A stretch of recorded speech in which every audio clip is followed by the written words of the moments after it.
आज हम देखेंगे भारतीय राष्ट्रीय आंदोलन 1857 से 1947।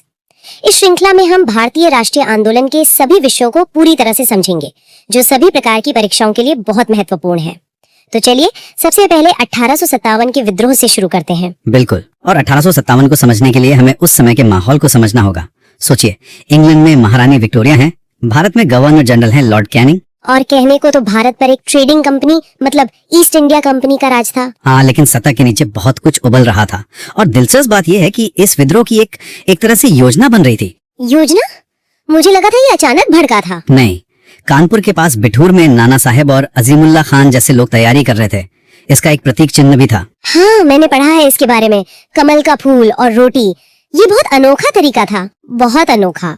कमल का फूल सैनिक टुकड़ियों में घूमता था और रोटी एक गांव से दूसरे गांव। ये एक तरह का संदेश था कि तैयार हो जाओ। तो यही से वो बड़ा सवाल उठता है, क्या ये सिर्फ एक सैनिक विद्रोह था जैसा कई ब्रिटिश इतिहासकार कहते हैं, या ये उससे कहीं ज्यादा था? ये बहस का सबसे बड़ा मुद्दा है। देखिए, दो नजरिए हैं। अंग्रेजों ने इसे हमेशा सिपाही विद्रोह या गदर कहा, कुछ ने तो इसे मुस्लिमों का षड्यंत्र तक कह दिया। और भारतीय इतिहासकारों का क्या कहना था? उन्होंने इसे भारत का पहला स्वतंत्रता संग्राम कहा। सच कहूं तो सच्चाई इन दोनों के बीच में कहीं है। मतलब ये कि ये पूरी तरह से संगठित राष्ट्रीय आंदोलन नहीं था। उस वक्त राष्ट्र की वो सोच ही नहीं थी, लेकिन ये सिर्फ एक सैनिक विद्रोह से कहीं ज्यादा था। आप इसे राष्ट्रीय आंदोलन का पहला कदम कह सकती हैं। अच्छा, क्योंकि भले ही सबके अपने अपने कारण थे, पर दुश्मन एक ही था। बिल्कुल सही, सबका मकसद एक था, ब्रिटिश शासन को उखाड़ फेंकना। समझते हैं ये गुस्सा इतने अलग अलग स्तरों पर क्यों था? राजनीतिक, आर्थिक, सामाजिक। हाँ, इसे हम कुछ हिस्सों में बांट सकते हैं। सबसे पहले बात करते हैं राजनीतिक कारणों की। ठीक है। मुगल सम्राट बहादुर शाह जफर वो बस नाम के बादशाह रह गए थे। उनके अधिकार लगभग छीन लिए गए थे। और लॉर्ड डलहौजी की जो हड़प नीति थी, उसने तो आग में घी का काम किया होगा। उसने तो जैसे बारूद ही बिछा दिया। सीधी सी बात थी, अगर किसी राजा का अपना बेटा नहीं है तो वो गोद नहीं ले सकता, उसका राज्य कंपनी का हो जाएगा। और इसी के तहत सतारा, झांसी, उदयपुर कई रियासतें हड़प ली गई। हाँ, और अवध के नवाब वाजिद अली शाह पर तो कुशासन का आरोप लगाकर पूरा राज्य छीन लिया। नाना साहब की पेंशन बंद कर दी। ये सिर्फ राजाओं का अपमान नहीं था, ये उनकी प्रजा का भी अपमान था। तो ये तो हुए राजनीतिक कारण। आर्थिक रूप से आम आदमी पर क्या बीत रही थी? आम आदमी तो पिस रहा था। अंग्रेजों की भू राजस्व नीतियां बहुत क्रूर थी। उनका बस एक ही मकसद था, ज्यादा से ज्यादा लगान वसूलना। फसल हो या ना हो, बेहुल। इससे देश में बार बार अकाल पड़ रहे थे, महामारियां फैल रही थी, किसान पूरी तरह से बर्बाद हो रहा था। तो जमीन भी जा रही थी और पहचान भी, क्योंकि एक सामाजिक और धार्मिक टकराव भी तो चल रहा था। वो शायद सबसे गहरी चोट थी।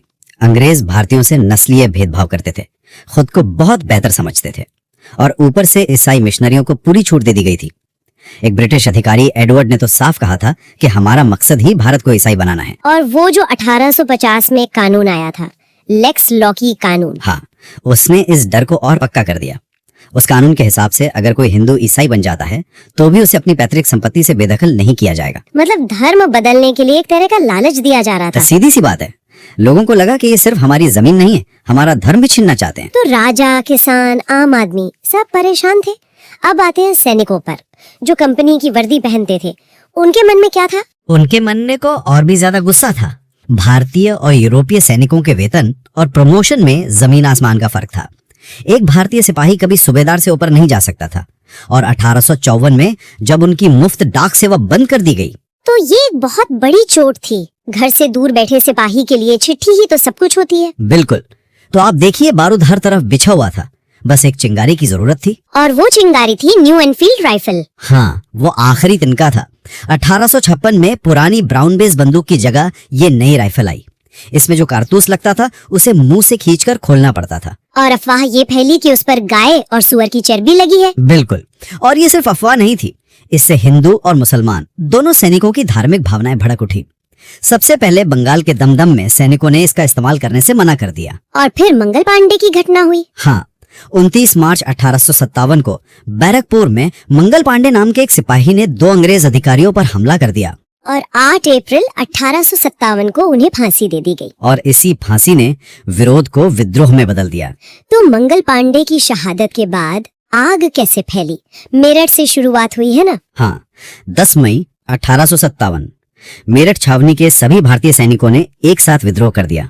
उन्होंने अपने साथी कैदियों को छुड़ाया, हथियार लूटे और सीधे दिल्ली की ओर बढ़ गए। और दिल्ली पहुंचकर उन्होंने बहादुर शाह जफर को अपना सम्राट घोषित कर दिया। हाँ, ये एक बहुत बड़ा सांकेतिक कदम था। हालांकि अंग्रेजों ने सितंबर तक दिल्ली पर वापस कब्जा कर लिया, हडसन नाम के एक अधिकारी ने। और बहादुर शाह जफर को रंगून भेज दिया गया, जहां उनकी मौत हो गई। दिल्ली के अलावा और कौन से बड़े केंद्र थे इस विद्रोह के? विद्रोह बहुत तेजी से फैला। लखनऊ में बेगम हजरत महल ने नेतृत्व किया था, नवाब वाजिद अली शाह की पत्नी। सही कहा। और कानपुर में नाना साहब थे, लेकिन उनकी तरफ से असली लड़ाई तात्या टोपे लड़ रहे थे, जिनका असली नाम रामचंद्र पांडुरंग था। और झांसी की तो कहानी ही अलग है। रानी लक्ष्मीबाई, अंग्रेज अधिकारी ह्यूरोज ने झांसी पर हमला किया और रानी ने जिस वीरता से लड़ाई लड़ी वो तो इतिहास बन गया। वो ग्वालियर में लड़ते लड़ते शहीद हुई। ह्यूरोज ने ही कहा था ना कि यहाँ सोई हुई महिला सभी विद्रोहियों में एकमात्र मर्द है। हाँ, उनकी वीरता का दुश्मन भी कायल था। इनके अलावा बिहार के जगदीशपुर में 80 साल के जमींदार बाबू कुंवर सिंह ने मोर्चा संभाला। 80 साल की उम्र में जी। और इलाहाबाद में मौलवी लियाकत अली, फैजाबाद में मौलवी अहमदुल्ला शाह, बरेली में खान बहादुर खान, कई नायक थे। तो फिर इतना बड़ा विद्रोह, इतनी वीरता आखिर असफल क्यों हो गया? क्या कमी रह गई? कई वजहें थी। सबसे पहली, ये विद्रोह पूरे भारत में नहीं फैला, दक्षिण भारत इससे लगभग अछूता रहा। ये मुख्य रूप से उत्तर और मध्य भारत तक ही सीमित था। बिल्कुल। दूसरी बड़ी कमी थी एक केंद्रीय नेतृत्व की। कोई एक नेता नहीं था जो सबको एक साथ जोड़ सके। सब अपने अपने इलाके में लड़ रहे थे और सबके अपने अपने उद्देश्य थे। जैसे नाना साहब पेंशन के लिए, रानी लक्ष्मीबाई अपने राज्य के लिए। एक साझा राष्ट्रीय लक्ष्य नहीं था। आपने बिल्कुल सही पकड़ा। एक साझा लक्ष्य की कमी थी और संसाधनों का भी बहुत बड़ा अंतर था। अंग्रेजों के पास आधुनिक हथियार थे, टेलीग्राफ था, रेल थी, और विद्रोहियों के पास इनकी कमी थी, बहुत कमी थी। और सबसे दुखद बात, भारत के ही कुछ राजा और जमींदार अंग्रेजों के साथ मिले हुए थे। मतलब उन्होंने विद्रोह को दबाने में अंग्रेजों की मदद की। हाँ, उन्होंने अंग्रेजों के लिए तूफान में बांध का काम किया। अगर वो भी साथ देते तो शायद नतीजा कुछ और होता। तो जब सब कुछ शांत हुआ तो इसका परिणाम क्या निकला? भारत में क्या बदला? सबसे बड़ा और सीधा परिणाम ये हुआ कि भारत में ईस्ट इंडिया कंपनी का शासन हमेशा के लिए खत्म हो गया। अच्छा, तो कंपनी राज खत्म हो गया। हाँ, ब्रिटिश सरकार को ये एहसास हो गया कि एक ट्रेडिंग कंपनी इतने बड़े देश को नहीं संभाल सकती। भारत का शासन अब सीधे ब्रिटिश क्राउन यानी महारानी विक्टोरिया के हाथों में चला गया। ये भारतीय इतिहास का एक बहुत बड़ा मोड़ था। तो संक्षेप में 1857 का विद्रोह भले ही अपने लक्ष्य में सफल नहीं हुआ, लेकिन उसने कंपनी के शासन का अंत कर दिया और ब्रिटिश राज के एक नए दौर की शुरुआत की। बिल्कुल। तो अब अगला टॉपिक देखते हैं, भारतीय राष्ट्रीय कांग्रेस का गठन और उससे जुड़े कुछ मुख्य तथ्य। तो चलिए इसे समझना शुरू करते हैं। कांग्रेस की स्थापना हुई थी 28 दिसंबर 1885 को। जी हाँ, बिल्कुल। और इसके जो संस्थापक थे वो थे एक रिटायर्ड ब्रिटिश सिविल अधिकारी A.L. Octavian Hume, A.O. Hume, जिन्हें हम इसी नाम से ज्यादा जानते हैं। और स्थापना की जगह भी मतलब काफी दिलचस्प है। ये बॉम्बे के गोकुलदास तेजपाल संस्कृत कॉलेज में हुई थी। अच्छा, और ये बॉम्बे में इसलिए हुई क्योंकि असली प्लान तो पुणे का था ना? सही। वहाँ प्लेग फैल गया था तो ऐन मौके पर इसे बदलना पड़ा। और उस समय भारत का वाइसरॉय था लॉर्ड डफरिन। हाँ, लॉर्ड डफरिन। ये नाम आगे बहुत बार आएगा। तो कांग्रेस के पहले अध्यक्ष थे व्योमेश चंद्र बनर्जी, मतलब WC बनर्जी। लेकिन यहाँ एक दिलचस्प बात है, A.O. ह्यूम ने स्थापना तो की पर वो खुद कभी अध्यक्ष नहीं बने। हाँ, ये बहुत सोचा समझा फैसला था। वो 1885 से लेकर 1907 तक कांग्रेस के महासचिव या सचिव ही रहे। मतलब लगभग 22 साल तक। जी। अध्यक्ष वो कभी नहीं बने। अच्छा, और जो पहला अधिवेशन था उसमें कुल कितने लोग शामिल हुए थे? कुल 72 सदस्य, और इनमें से ज्यादातर या तो पत्रकार थे या फिर वकील, पढ़े लिखा तबका एक तरह से। बिल्कुल। और क्योंकि अधिवेशन बॉम्बे में हुआ तो सबसे ज्यादा 38 प्रतिनिधि बॉम्बे से ही थे। ओह। और उसके बाद 21 मद्रास से। और कांग्रेस का जो शुरुआती नाम था वो भारतीय राष्ट्रीय संघ था, इंडियन नेशनल यूनियन। सही कहा। बाद में दादा भाई नरोजी के सुझाव पर 1886 में इसका नाम भारतीय राष्ट्रीय कांग्रेस कर दिया गया, इंडियन नेशनल कांग्रेस। जी। चलिए अब थोड़ा A.O. ह्यूम के बारे में जानते हैं। वो स्कॉटलैंड के थे, है ना? हाँ, स्कॉटलैंड के निवासी थे और रिटायर होने के बाद वो शिमला में बस गए थे। अच्छा, इसीलिए उन्हें शिमला का संत भी कहते हैं। बिल्कुल, हर्मिट ऑफ शिमला। और जो बात शायद बहुत कम लोग जानते हैं वो ये कि ह्यूम एक पक्षी विज्ञानी भी थे। पक्षी विज्ञानी? हाँ, और उन्हें भारत में पक्षी विज्ञान का जनक माना जाता है। अरे वाह। उन्होंने जनता के मित्र नाम से एक पत्रिका भी निकाली थी पीपल्स फ्रेंड। मतलब उनकी शख्सियत काफी बहुरंगी थी। बहुत। तो कांग्रेस के जो शुरुआती अधिवेशन है जी वो बहुत महत्वपूर्ण है क्योंकि उनसे कई पहले जुड़े हुए हैं। जी, ये पैटर्न देखना बहुत जरूरी है। जैसे पहला अधिवेशन 1885 बॉम्बे में, अध्यक्ष WC बैनर्जी जो पहले अध्यक्ष थे। फिर दूसरा अधिवेशन 1886 में कलकत्ता में, अध्यक्ष बने दादा भाई नौरोजी जो पहले पारसी अध्यक्ष हुए। बिल्कुल। फिर तीसरा अधिवेशन हुआ 1887 में मद्रास में, और यहाँ अध्यक्ष थे बदरुद्दीन तैयब जी जो पहले मुस्लिम अध्यक्ष बने। सही। और इसके ठीक अगले साल 1888 में इलाहाबाद में अध्यक्ष बने जॉर्ज यूल, पहले यूरोपियन अध्यक्ष। हाँ, तो एक हिंदू, फिर पारसी, फिर मुस्लिम और फिर एक यूरोपीय। ये एक बहुत बड़ा संदेश था। बहुत बड़ा। और इसी क्रम में पांचवा अधिवेशन जो 1889 में बॉम्बे में हुआ, उसके अध्यक्ष भी एक यूरोपीय थे, विलियम वेडरबर्न। मतलब कांग्रेस शुरू से ही एक समावेशी पहचान बनाने की कोशिश कर रही थी। जी, वो ये दिखाना चाह रही थी कि ये किसी एक समुदाय की पार्टी नहीं है। यहाँ कुछ और भी मजेदार तथ्य हैं, जैसे कांग्रेस के सबसे ज्यादा अधिवेशन कुल 10 बार कलकत्ता में हुए। हाँ, कलकत्ता उस समय का राजनीतिक केंद्र था। और उसके बाद बॉम्बे और मद्रास में 7-7 बार, तीनों प्रेसिडेंसी शहर। और अगर आज के हिसाब से देखें तो देश के बाहर भी अधिवेशन हुए, लाहौर में 4 बार और कराची में 2 बार। हाँ, और पूर्वोत्तर भारत में सिर्फ एक अधिवेशन हुआ 1926 में गुवाहाटी में। जी, सिर्फ एक।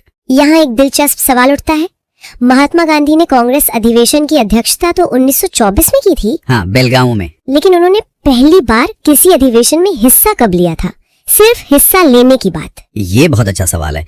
उन्होंने पहली बार 1901 के कलकत्ता अधिवेशन में भाग लिया था। 1901 में? हाँ, जब वो कुछ समय के लिए दक्षिण अफ्रीका से भारत लौटे थे, एक आम डेलीगेट की तरह। वाह।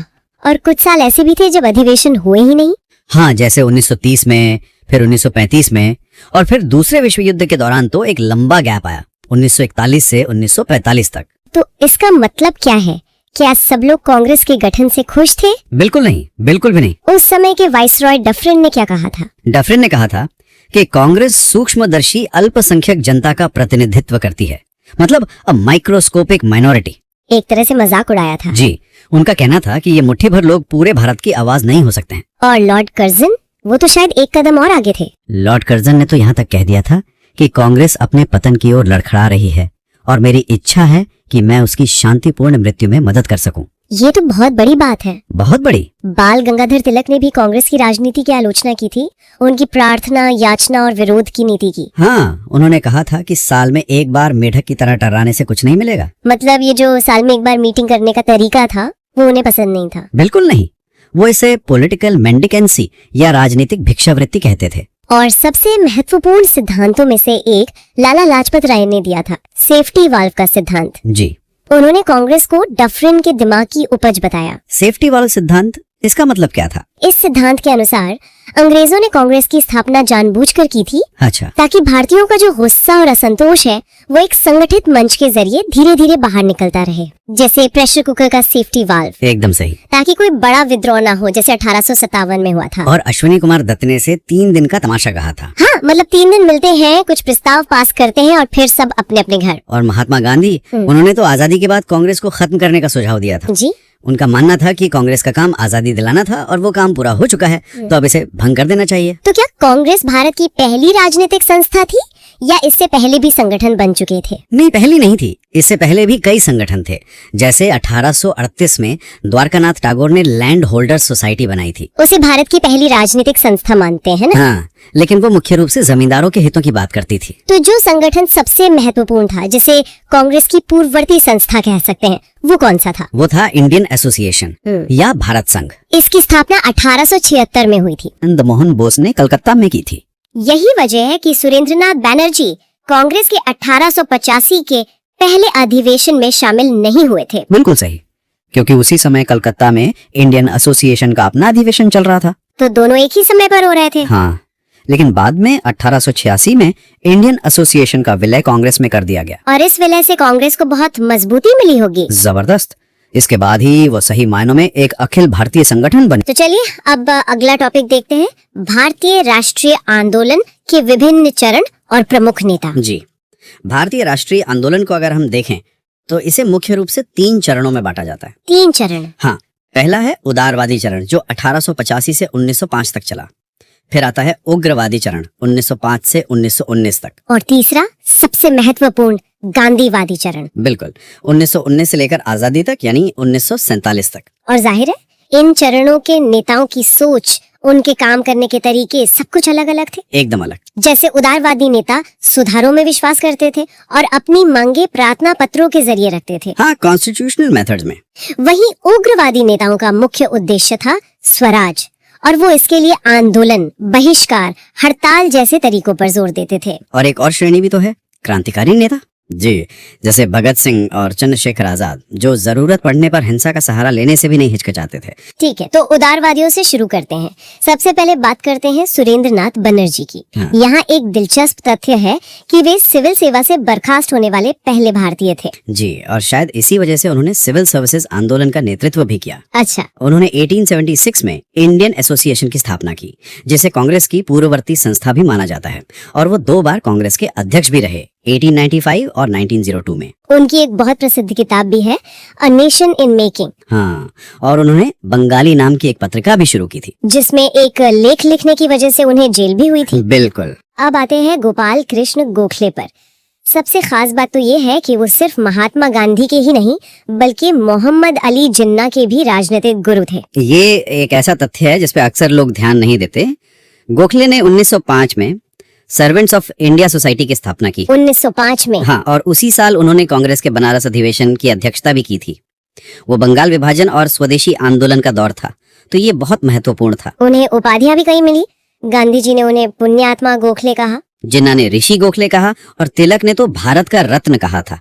अगले प्रमुख नेता हैं दादा भाई नौरोजी, जिन्हें हम सब भारत के ग्रैंड ओल्ड मैन के नाम से जानते हैं। हाँ, और उन्हें भारत का ग्लैडस्टोन भी कहा जाता है। ग्लैडस्टोन? जी, ग्लैडस्टोन उस समय ब्रिटेन के प्रधानमंत्री थे, और उन्हें ब्रिटेन का ग्रैंड ओल्ड मैन कहा जाता था, तो ये एक तरह की तुलना थी। अच्छा। और वो 1892 में लिबरल पार्टी के टिकट पर ब्रिटिश संसद के लिए चुने जाने वाले पहले भारतीय, बल्कि पहले एशियाई व्यक्ति बने। ये बहुत बड़ी उपलब्धि थी। उनकी किताब poverty and un British rule in India तो बहुत ही प्रसिद्ध है, जिसमें उन्होंने धन पनायन का सिद्धांत दिया था। जी, ड्रेन ऑफ वेल्थ थियरी। और ये भी याद रखना जरूरी है कि वो 3 बार कांग्रेस अध्यक्ष बने। 3 बार? हाँ, और 1906 के कलकत्ता अधिवेशन में उनकी अध्यक्षता में ही पहली बार स्वराज शब्द का इस्तेमाल किया गया था। अच्छा। कुछ और उदारवादी नेताओं के बारे में अगर संक्षेप में बात करें तो सत्येंद्रनाथ टैगोर का नाम आता है, जो 1863 में इंडियन सिविल सर्विस यानी ICS की परीक्षा पास करने वाले पहले भारतीय बने। और फिरोज शाह मेहता, जिनका समाचार पत्र बॉम्बे क्रॉनिकल काफी प्रसिद्ध है। तो ये थे उदारवादी।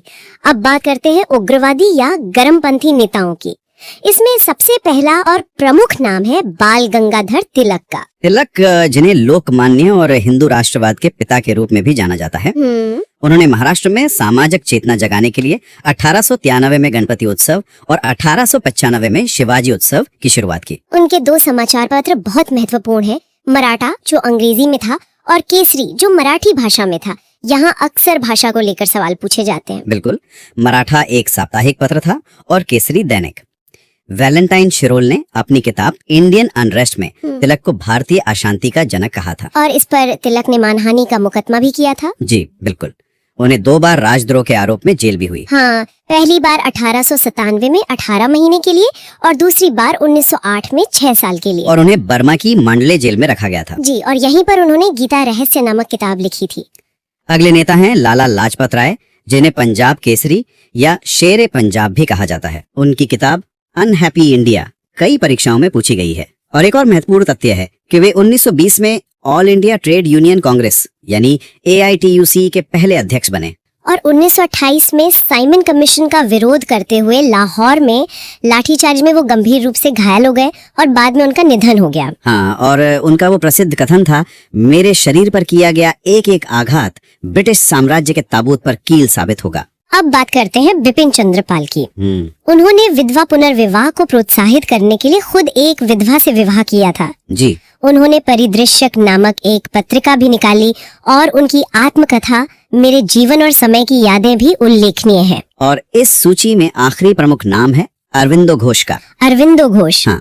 उन्होंने निष्क्रिय विरोध यानी पैसिव रेजिस्टेंस के सिद्धांत का प्रतिपादन किया। उन्हें 1908 में अलीपुर षड्यंत्र केस में गिरफ्तार किया गया था, जहां उनका बचाव चित्ररंजन दास ने किया था। और रिहा होने के बाद उन्होंने राजनीति से संन्यास ले लिया। हाँ, और पांडिचेरी में ऑरोविल आश्रम की स्थापना की। उनकी पत्रिकाएं जैसे युगांतर और कर्मयोगी जी काफी प्रसिद्ध है। जी, और उनकी किताबें life divine, essays on Gita और सावित्री, ये भी बहुत महत्वपूर्ण है। अब अगला टॉपिक देखते हैं, बंगाल विभाजन और स्वदेशी आंदोलन। बिल्कुल।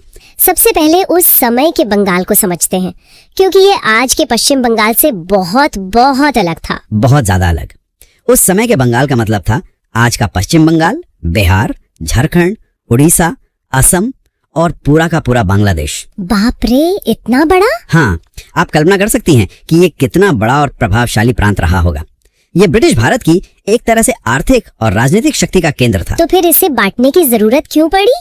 अंग्रेजों का जो आधिकारिक तर्क था वो तो यही था कि प्रांत इतना बड़ा है कि प्रशासनिक तौर पर संभालना मुश्किल हो रहा है। हाँ, वो तो बस कहने की बात थी। पर्दे के पीछे का असली खेल कुछ और ही था। असली वजह थी राजनीतिक। अच्छा। बंगाल उस समय भारतीय राष्ट्रवाद का गढ़ बन चुका था। ज्यादातर क्रांतिकारी और राष्ट्रवादी नेता वो बंगाल से ही आ रहे थे। अंग्रेजों को लगा कि अगर इस राष्ट्रवाद की कमर तोड़नी है तो बंगाल को तोड़ना होगा। मतलब ये एक राजनीतिक चाल थी जिसे प्रशासनिक सुविधा का जामा पहनाया जा रहा था। और बंगाल ही क्यों? क्या उस समय राष्ट्रवाद की सबसे तेज लहर वहीं थी? बिल्कुल। बंगाल उस समय वैचारिक राजधानी था और अंग्रेजों की रणनीति थी बांटो और राज करो। उन्होंने सिर्फ भौगोलिक विभाजन नहीं किया, बल्कि इसे धार्मिक आधार पर बांटा। अच्छा। उनका मकसद था हिंदू और मुसलमानों के बीच एक स्थायी दरार पैदा करना, ताकि वे मिलकर आजादी की लड़ाई ना लड़ सकें। और ये सब हुआ कैसे? इसका घटनाक्रम तो बहुत तेजी से आगे बढ़ा था। बहुत तेजी से। इसकी नींव तो 1903 में ही रख दी गई थी, जब ब्रिटिश संसद में प्रस्ताव आया। लेकिन असली एक्शन 1905 में शुरू हुआ। 19 जुलाई को योजना का जो पूरा खाका था वो जनता के सामने रख दिया गया। और अगले ही दिन 20 जुलाई को संजीवनी जैसे अखबारों ने ये खबर छाप दी। मैं सोच रही हूँ कि उस सुबह जब लोगों ने अखबार उठाया होगा तो क्या माहौल रहा होगा। जाहिर है गुस्से और विरोध की लहर दौड़ गई। इसी के जवाब में 7 अगस्त 1905 को कलकत्ता के टाउन हॉल में एक ऐतिहासिक बैठक हुई। हाँ। यहीं से स्वदेशी आंदोलन की औपचारिक शुरुआत हुई और विदेशी सामान के बहिष्कार का प्रस्ताव पास हुआ। और फिर वो दिन आया जब ये विभाजन लागू कर दिया गया, 16 अक्टूबर 1905। उस दिन को पूरे बंगाल में शोक दिवस के रूप में मनाया गया। ये सुझाव था रामेंद्र सुंदर त्रिवेदी का। लोगों ने उपवास रखा, गंगा में स्नान किया और वंदे मातरम गाते हुए जुलूस निकाले। लेकिन यहाँ एक बहुत खूबसूरत बात भी हुई थी। हाँ, वो थी रविंद्रनाथ टैगोर के सुझाव पर इस दिन को राखी दिवस के रूप में बनाना। अच्छा। जी, हिंदू और मुसलमानों ने एक दूसरे की कलाई पर राखी बांधी, ये दिखाने के लिए कि अंग्रेजी सरकार भले ही जमीन को बांट दे, लेकिन मतलब दिलों को नहीं बांट सकती। ये एकता का एक बहुत शक्तिशाली प्रदर्शन था। वाकई ये तो बहुत ही भावुक करने वाला दृश्य रहा होगा। इस पूरी योजना का मुख्य चेहरा कौन था? उस समय भारत का वॉइसरॉय था लॉर्ड कर्जन। ये उसी के दिमाग की उपज थी। कर्जन को लगता था कि वो इस एक चाल से भारतीय राष्ट्रवाद को हमेशा के लिए कुचल देगा, लेकिन हुआ इसका ठीक उल्टा। आंदोलन को बढ़ता देख अंग्रेजों ने भी कुछ किया होगा। हाँ, उन्होंने छात्रों को निशाना बनाया, क्योंकि छात्र इस आंदोलन की रीढ़ थे। 22 अक्टूबर 1905 को उन्होंने वो कुख्यात कार्लाइल सर्कुलर जारी किया। Carlyle circular. इसमें सरकारी स्कूलों और कॉलेजों को साफ धमकी दी गई कि अगर उनके छात्र आंदोलन में शामिल हुए तो उनकी सरकारी मदद बंद कर दी जाएगी। ये तो छात्रों को शिक्षा और राष्ट्रवाद के बीच चुनने पर मजबूर करने जैसा था। चलिए अब ये देखते हैं कि विभाजन के बाद बंगाल असल में कैसा दिखता था। बंगाल को 2 हिस्सों में बांटा गया। पहला था पश्चिम बंगाल, जिसमें आज का पश्चिम बंगाल, बिहार और उड़ीसा थे। ठीक है। ये हिंदू बहुल इलाका था और इसकी राजधानी कलकत्ता ही रही।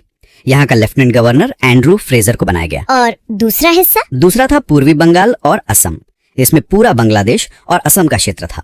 ये एक मुस्लिम बहुल इलाका था और इसकी राजधानी ढाका बनाई गई। और वहाँ का लेफ्टिनेंट गवर्नर? वो था ब्लूमफील्ड फुलर। इसी फुलर का एक बहुत बदनाम बयान है जो अंग्रेजों की बांटो और राज करो की नीति को साफ दिखाता है। हाँ, उसने खुलेआम कहा था, हिंदू और मुसलमान अंग्रेजी सरकार की 2 पत्नियां हैं, जिसमें मुसलमान हमारी चहेती पत्नी है। वाह, मतलब वो इसे छिपा भी नहीं रहे थे। ये तो खुल्लम खुल्ला बांटो और राज करो का ऐलान था। बिल्कुल। और इसी के विरोध में स्वदेशी आंदोलन और तेज हुआ, जिसे बंग भंग विरोधी आंदोलन भी कहते हैं। जी, शुरुआत में इसका नेतृत्व सुरेंद्रनाथ बैनर्जी जैसे नरमपंथी नेताओं ने किया।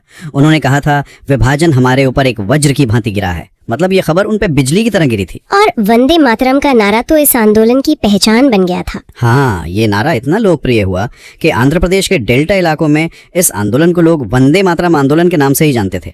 इसने पूरे देश को एक सूत्र में पिरो दिया। इस आंदोलन ने सिर्फ नेताओं को ही नहीं बल्कि कवियों और कलाकारों को भी झकझोर दिया था। रविंद्रनाथ टैगोर ने तो अपना प्रसिद्ध गीत आमार सोनार बांग्ला इसी दौरान लिखा, जो कई दशकों बाद 1971 में आजाद बांग्लादेश का राष्ट्रगान बना। लेकिन ये तो बड़ा दिलचस्प है, एक तरफ वो आंदोलन को एक ऐसा अमर गीत दे रहे हैं और दूसरी तरफ मैंने पढ़ा है कि वो स्वदेशी आंदोलन के कुछ तरीकों के आलोचक भी थे। ये विरोधाभास क्यों? ये एक बहुत महत्वपूर्ण सवाल है। टैगोर राष्ट्रवाद से ज्यादा यूं कहें कि मानवतावाद में विश्वास रखते थे। वो विदेशी कपड़ों को जलाने जैसी चीजों के सख्त खिलाफ थे। अच्छा। उनका मानना था कि हमें पश्चिम के ज्ञान और विज्ञान से सीखना चाहिए, न कि आंख बंद करके हर चीज का विरोध करना चाहिए। ये दिखाता है कि उस दौर के बुद्धिजीवियों में भी राष्ट्रवाद को लेकर एक गहरी बहस चल रही थी कि इसका स्वरूप कैसा हो। मतलब ये सिर्फ विरोध प्रदर्शन और बहिष्कार तक सीमित नहीं था, इसका एक रचनात्मक पहलू भी था। बिल्कुल। आत्मनिर्भरता या आत्मशक्ति इस आंदोलन का एक बड़ा लक्ष्य था। अंग्रेजी स्कूलों के बहिष्कार के जवाब में 15 अगस्त 1906 को गुरुदास बनर्जी ने राष्ट्रीय शिक्षा परिषद की स्थापना की। और आचार्य प्रफुल्ल चंद्र राय, उन्होंने बंगाल केमिकल स्वदेशी स्टोर्स खोले ताकि देश में बना सामान लोगों तक पहुंचे। कला के क्षेत्र में अवनींद्रनाथ टैगोर ने Indian society of oriental art की स्थापना की ताकि भारतीय कला को बढ़ावा मिले। और ये आग सिर्फ बंगाल में नहीं रही, पूरे देश में फैल गई। हाँ, ये इस आंदोलन की सबसे बड़ी खासियत थी। महाराष्ट्र में इसकी कमान बाल गंगाधर तिलक ने संभाली, दिल्ली में सैयद हैदर रजा, मद्रास में चिदम्बरम पिल्ली और पंजाब यूपी में लाला लाजपत राय और अजीत सिंह। जी, इन नेताओं ने इसे एक राष्ट्रीय आंदोलन बना दिया। एक ब्रिटिश पत्रकार H.W. नेविन्सन भी इससे जुड़े थे, जिन्होंने इस पूरे घटनाक्रम को अपनी आंखों से देखा और लिखा। ये आंदोलन सड़कों पर तो जोर पकड़ ही रहा था, लेकिन इसकी असली राजनीतिक लड़ाई कांग्रेस के सालाना अधिवेशनों में लड़ी जा रही थी, जो एक सियासी अखाड़े में तब्दील हो गए थे। सही कहा।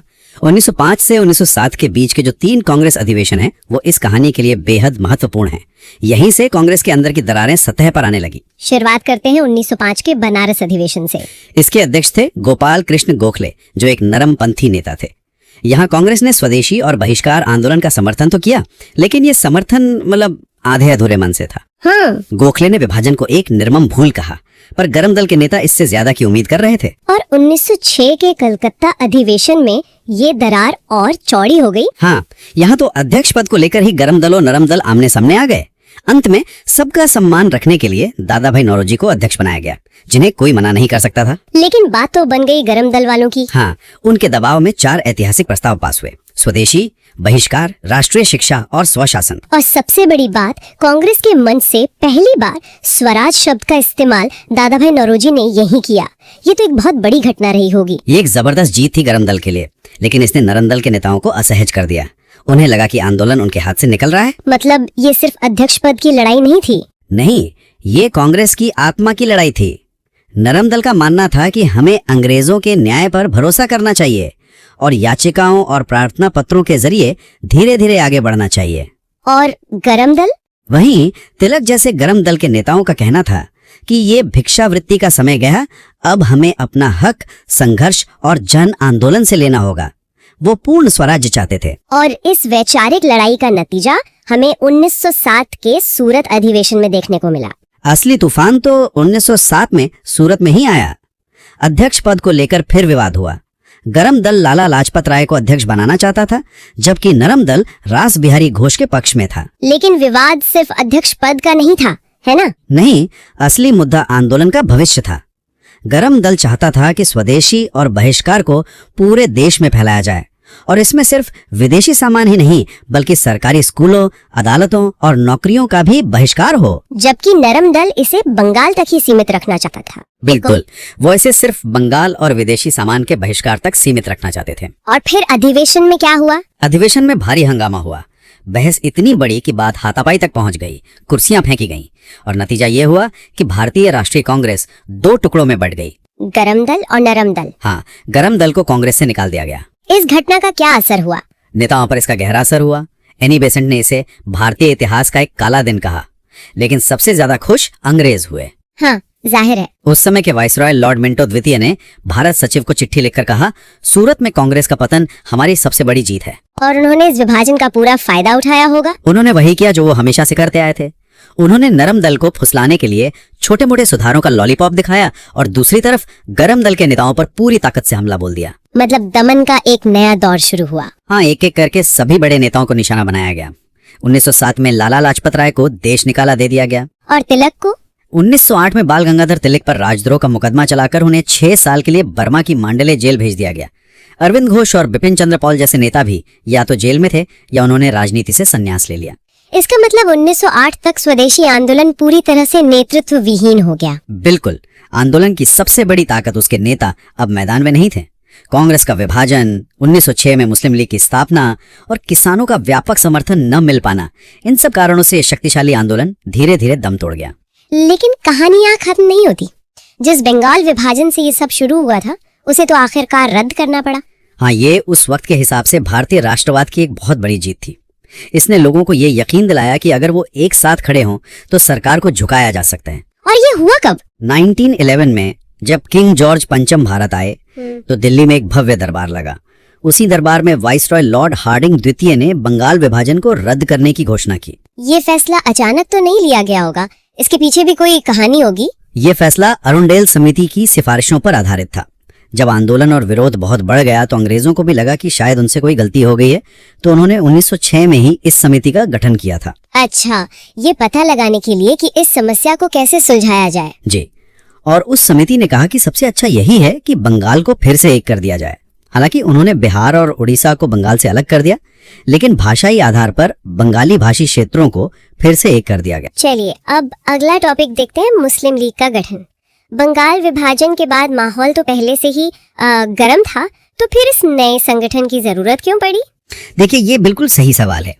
1905 के बंगाल विभाजन ने ना अंग्रेजों को एक बात साफ कर दी थी कि अगर हिंदू और मुसलमान मिलकर लड़ेंगे तो भारत में टिकना मुश्किल हो जाएगा। तो उन्होंने अपनी फूट डालो और राज करो की नीति को और तेज कर दिया। बिल्कुल, और आक्रामक तरीके से। उन्होंने मुस्लिम एलीट क्लास के एक हिस्से को यह समझाना शुरू किया कि कांग्रेस सिर्फ हिंदुओं की पार्टी है, मतलब उनके हित वहाँ सुरक्षित नहीं है। हाँ, ये एक सोचा समझा राजनीतिक दाव था। अच्छा, इसी के चलते ढाका के नवाब सलीमुल्लाह खान ने एक कॉन्फ्रेंस बुलाई और 30 दिसंबर 1906 को ढाका में ऑल इंडिया मुस्लिम लीग की स्थापना हुई। तो संस्थापक सलीमुल्लाह खान थे? जी, लेकिन इसके पहले अध्यक्ष आगा खान को बनाया गया और उस समय वायसराय था लॉर्ड मिंटो द्वितीय। के स्थापना ढाका में हुई पर मुख्यालय लखनऊ में बना। हाँ, खैर, इसके उद्देश्य क्या थे? क्या शुरू से ही एक अलग देश की मांग थी इसमें? नहीं, बिल्कुल नहीं। अलग राष्ट्र का विचार तो उस वक्त कहीं था ही नहीं। इसके शुरुआती उद्देश्य 3 थे। 3? हाँ, पहला मुसलमानों के राजनीतिक अधिकारों की रक्षा करना। दूसरा, भारतीय मुसलमानों में ब्रिटिश सरकार के प्रति मतलब वफादारी को बढ़ाना। और तीसरा उद्देश्य था कांग्रेस के प्रति मुसलमानों के मन में एक तरह से नफरत पैदा करना, उन्हें कांग्रेस से दूर रखना। तो साफ साफ ब्रिटिश एजेंडा दिख रहा है। बिल्कुल। तो लीग ने काम कैसे शुरू किया? शुरुआत थोड़ी धीमी थी। 1907 में कराची अधिवेशन में लीग का संविधान बना, लेकिन असली मोड़ आया 1908 के अमृतसर अधिवेशन में। यहाँ पहली बार मुस्लिम लीग ने पृथक निर्वाचन मंडल की मांग की। पृथक निर्वाचन मंडल? हाँ, मतलब सेपरेट इलेक्टोरेट। हाँ, इसका मतलब क्या था उस समय? इसका मतलब क्लर्टे मुस्लिम उम्मीदवारों के लिए चुनाव क्षेत्र आरक्षित होंगे और उन्हें वोट भी सिर्फ मुस्लिम मतदाता ही देंगे। बिल्कुल, एक ही देश में 2 अलग अलग चुनावी प्रणालियां। ये तो बहुत खतरनाक विचार था। बहुत। मतलब लीग ने मांग 1908 में की और अंग्रेजों ने 1909 में फौरन मान ली। ये तो बहुत तेजी से हुआ। हाँ, अंग्रेज तो जैसे थाली में सजाकर इस मौके का इंतजार कर रहे थे। उन्होंने अगले ही साल 1909 में मार्ले मिंटो सुधारों के जरिए इस मांग को कानूनी जामा पहना दिया। और जिन्ना, वो तो शुरू से लीग में नहीं थे ना? नहीं, मोहम्मद अली जिन्ना ने तो शुरुआत में मुस्लिम लीग की स्थापना का विरोध किया था। वो 1913 में जाकर इसमें शामिल हुए। तो चलिए अब सीधे उन सुधारों पर आते हैं। मार्ले मिंटो सुधार 1909। हाँ, इसका आधिकारिक नाम था भारतीय परिषद अधिनियम 1909। और इसे मार्ले मिंटो सुधार क्यों कहते हैं? क्योंकि ये भारत सचिव जॉन मार्ले और वाइसराय लॉर्ड मिंटो के नाम पर था। इसमें 2 बड़े बदलाव किए गए, एक जो ऊपरी तौर पर अच्छा दिखता था और दूसरा जिसकी नीयत बहुत खराब थी। तो पहले अच्छे वाले बदलाव की बात करते हैं, वो क्या था? अच्छा बदलाव ये था कि पहली बार वाइसराय और भारत सचिव की कार्यकारिणी परिषदों में भारतीयों को शामिल करने का प्रावधान हुआ। ये तो बहुत बड़ी बात थी उस समय के हिसाब से। बिल्कुल, एक सांकेतिक जीत थी। तो वाइसराय की परिषद में पहले भारतीय कौन बने? वाइसराय की परिषद में शामिल होने वाले पहले भारतीय बने सत्येंद्र नाथ सिंह। उन्हें विधि सदस्य यानी लॉ मेंबर बनाया गया। अच्छा, और अब आते हैं उस दूसरे विवादास्पद प्रावधान पर। पृथक निर्वाचन मंडल। हाँ। यही इस सुधार का सबसे घातक पहलू था। मुसलमानों के लिए पृथक निर्वाचन मंडल की व्यवस्था लागू कर दी गई। इसने तो भारतीय समाज और राजनीति को धर्म के आधार पर आधिकारिक रूप से ही बांट दिया। हाँ, और मजे की बात देखिए, खुद वाइसरॉय मिंटो ने भारत सचिव मार्ले को चिट्ठी में लिखा था। क्या लिखा था? उसने लिखा, याद रखना, पृथक निर्वाचन क्षेत्र बनाकर हम ऐसे घातक बीज बो रहे हैं जिसकी फसल बहुत कड़वी होगी। मतलब वो खुद जानते थे कि वो क्या कर रहे हैं। बिल्कुल, इसीलिए तो मिंटो को भारत में सांप्रदायिक प्रतिनिधित्व का जनक भी कहा जाता है। यहीं से वो दरार पड़नी शुरू हुई जो लगभग 40 साल बाद देश के बंटवारे की एक बड़ी वजह बनी। तो एक तरफ अंग्रेज ये राजनीतिक बंटवारा कर रहे थे और दूसरी तरफ अपनी ताकत का दिखावा भी कर रहे थे। मेरा इशारा दिल्ली दरबार की तरफ है। हाँ, ये शान और शौकत ब्रिटिश राज का एक अहम हिस्सा था। कुल 3 दिल्ली दरबार हुए। 3? हाँ, पहला 1877 में लिटन के समय, दूसरा 1903 में कर्जन के समय जो सबसे खर्चीला था, और तीसरा हमारे लिए सबसे महत्वपूर्ण है जो 1911 में वाइसरॉय हार्डिंग द्वितीय के समय हुआ। इसकी खास बात क्या थी? इसकी खास बात यह थी कि इसमें इंग्लैंड के सम्राट जॉर्ज पंचम और रानी मैरी खुद भारत आए थे। ओह, ये पहली बार हुआ था? पहली और आखिरी बार। ये भारत पर ब्रिटिश पकड़ को मजबूती से जताने का एक भव्य आयोजन था, लेकिन इस दिखावे के पीछे 2 बहुत बड़े फैसले लिए गए। कौन से फैसले? पहला, बंगाल विभाजन को रद्द करना। क्या बात कर रहे हैं? जिस विभाजन को लेकर इतना बड़ा स्वदेशी आंदोलन हुआ था उसे रद्द कर दिया। हाँ, 6 साल बाद। ये भारतीय राष्ट्रवादियों की एक बहुत बड़ी जीत थी। लेकिन इसमें भी कोई चाल होगी अंग्रेजों की। बिल्कुल, उन्होंने बंगाल का पुनर्गठन भाषा के आधार पर किया, जिसके तहत बिहार और उड़ीसा को 1912 में बंगाल से अलग कर दिया गया। और दूसरा बड़ा फैसला? दूसरा बड़ा फैसला था भारत की राजधानी को कलकत्ता से दिल्ली ले जाने की घोषणा। इसके पीछे क्या कारण था? कलकत्ता तो उनका गढ़ था। वही तो, कलकत्ता राष्ट्रवाद और क्रांतिकारी गतिविधियों का गढ़ बन चुका था। अंग्रेजों को लगा कि दिल्ली से शासन चलाना ज्यादा सुरक्षित रहेगा। अच्छा। घोषणा 1911 में हुई और दिल्ली औपचारिक रूप से 1912 में भारत की राजधानी बन गई। लेकिन दिल्ली ने वाइसरॉय का स्वागत उतने शांत तरीके से तो नहीं किया। बिल्कुल नहीं। 23 दिसंबर 1912 को जब वाइसरॉय लॉर्ड हार्डिंग एक जुलूस के साथ दिल्ली में प्रवेश कर रहा था तो चांदनी चौक में उसके हाथी पर बम फेंका गया। इसी को हार्डिंग बॉम्ब कांड कहते हैं। हाँ, या दिल्ली षड्यंत्र केस। ये बम किसने फेंका था? इसके पीछे मास्टरमाइंड थे महान क्रांतिकारी रास बिहारी बोस। इस हमले में वाइसरॉय हार्डिंग बुरी तरह घायल तो हुआ लेकिन बच गया। और रास बिहारी बोस का क्या हुआ? वो पुलिस के हाथ नहीं आए और जापान भागने में कामयाब रहे। लेकिन इस कांड में मास्टर अमरचंद, अवध बिहारी और भाई बालमुकुंद जैसे क्रांतिकारियों को फांसी दे दी गई। तो एक तरफ ये क्रांतिकारी रास्ते थे और दूसरी तरफ तिलक और एनी बेसेंट जैसे नेता एक बिल्कुल अलग तरीके से संवैधानिक दायरे में रहकर सुशासन की मांग कर रहे थे। और यहीं से शुरुआत हुई होम रूल लीग आंदोलन की। एकदम सही। होम रूल की अवधारणा आयरलैंड के एक आंदोलन से ली गई थी, मतलब ब्रिटिश साम्राज्य के भीतर रहते हुए अपना शासन। होम रूल या स्वशासन? हाँ, भारत में इसे 2 बड़े नेताओं ने शुरू किया, बाल गंगाधर तिलक और एनी बेसेंट। पर एक ही साल में एक ही मकसद के लिए 2 अलग अलग लीग क्यों बनी? क्या उनमें कोई मतभेद था? एक अच्छा सवाल है।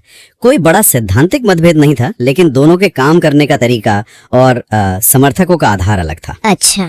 तिलक ने अप्रैल 1916 में पुणे से अपनी इंडियन होम रूल लीग शुरू की। इसका कार्य क्षेत्र कहाँ तक था? महाराष्ट्र, कर्नाटक और मध्य प्रांत तक ही सीमित था। और एनी बेसेंट की लीग? उन्होंने कुछ महीने बाद सितंबर 1916 में मद्रास के अड्यार से अपनी all India home rule league शुरू की। तो वो अखिल भारतीय स्तर पर थी? बिल्कुल। तिलक के क्षेत्र को छोड़कर बाकी पूरे भारत में इसकी शाखाएं थीं। बेसेंट ने अपने अखबारों कॉमनवेल्थ और न्यू इंडिया से इस विचार को पूरे देश में फैलाया। इस आंदोलन का असर क्या हुआ? सरकार ने इसे गंभीरता से लिया? शुरू में नहीं, लेकिन जल्द ही ये आंदोलन इतना लोकप्रिय हो गया कि सरकार घबरा गई। और फिर जून 1917 में ब्रिटिश सरकार ने एनी बेसेंट और उनके सहयोगियों को गिरफ्तार कर लिया। इस गिरफ्तारी का तो बहुत विरोध हुआ होगा। जबरदस्त विरोध हुआ। इसी विरोध में एक बड़े नेता सुब्रमण्यम अय्यर ने अपनी सर की उपाधि लौटा दी। वाह। इस बढ़ते दबाव का नतीजा बहुत महत्वपूर्ण था। क्या? 20 अगस्त 1917 को भारत सचिव लॉर्ड मोंटेग्यू ने ब्रिटिश संसद में एक ऐतिहासिक घोषणा की। मोंटेग्यू घोषणा? हाँ, इसमें पहली बार ब्रिटिश सरकार ने वादा किया कि उनका लक्ष्य भारत में धीरे धीरे एक उत्तरदायी सरकार की स्थापना करना है। उत्तरदायी सरकार मतलब रिस्पॉन्सिबल गवर्नमेंट? बिल्कुल। उस समय के लिए ये बहुत बड़ा वादा था। नरमपंथी नेता तो इतने खुश हुए कि उन्होंने इसे भारत का मैग्ना कार्टा कह दिया। तो मतलब आंदोलन सफल रहा? हाँ, इसने एक नई ऊर्जा भर दी थी। बाद में 1918 में दोनों लीग का विलय हो गया और 1920 में गांधी जी के कहने पर इसका नाम बदलकर स्वराज सभा कर दिया गया। 1916 का साल सिर्फ होम रूल लीग के लिए ही नहीं बल्कि एक और बहुत बड़ी घटना के लिए याद किया जाता है, लखनऊ समझौता। जी हाँ, 1916 में कांग्रेस का सालाना अधिवेशन लखनऊ में हुआ। अध्यक्ष थे अंबिका चरण मजूमदार। और इसे ऐतिहासिक क्यों माना जाता है? क्योंकि यहाँ दो बड़े समझौते हुए। पहला तो शायद कांग्रेस के अपने घर के भीतर ही था। बिल्कुल, 1907 के सूरत विभाजन के बाद नरम दल और गरम दल यहाँ लखनऊ में फिर से एक हो गए।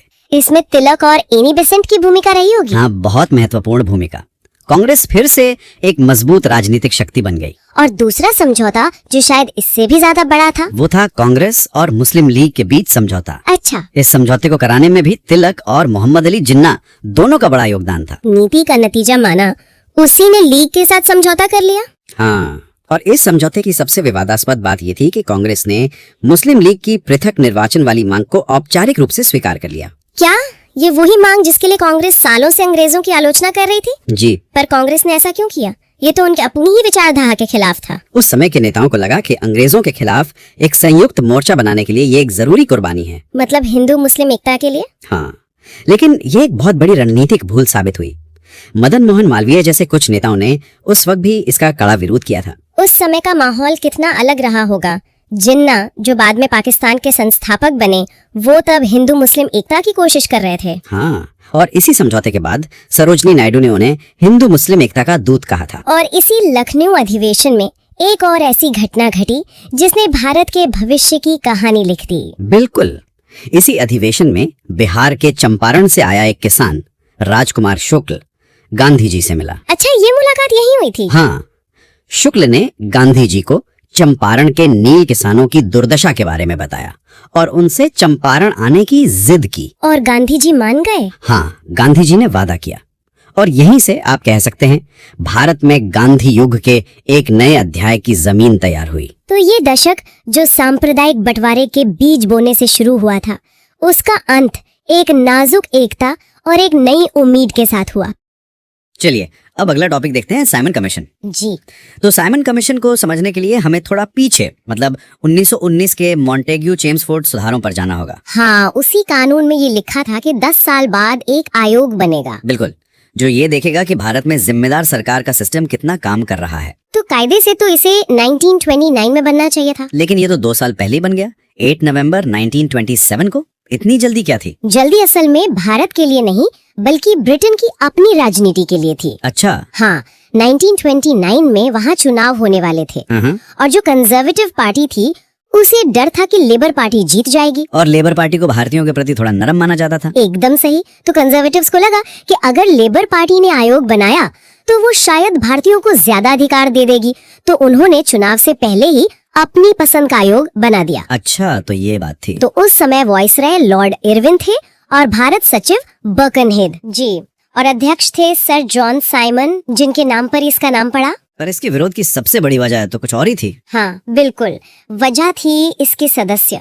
कमीशन में कुल 7 सदस्य थे और 7 के 7 अंग्रेज थे। एक भी भारतीय नहीं? एक भी नहीं। और आपको पता है, भारतीयों को इसमें शामिल न करने का सुझाव खुद वाइसराय लॉर्ड इरविन ने ही दिया था। ओह, इसीलिए कांग्रेस ने इसे श्वेत कमीशन या व्हाइट मैन कमीशन कहा था। जी, ये एक तरह से सीधी सीधी बेइज्जती थी कि भारतीय अपने भविष्य का फैसला करने के काबिल ही नहीं है। वैसे कमीशन के सदस्यों में एक नाम बड़ा दिलचस्प है, क्लेमेंट एटली। हाँ, वही क्लेमेंट एटली जो बाद में ब्रिटेन के प्रधानमंत्री बने जब भारत आजाद हुआ। ये तो इतिहास का एक अजीब संयोग है। बिल्कुल।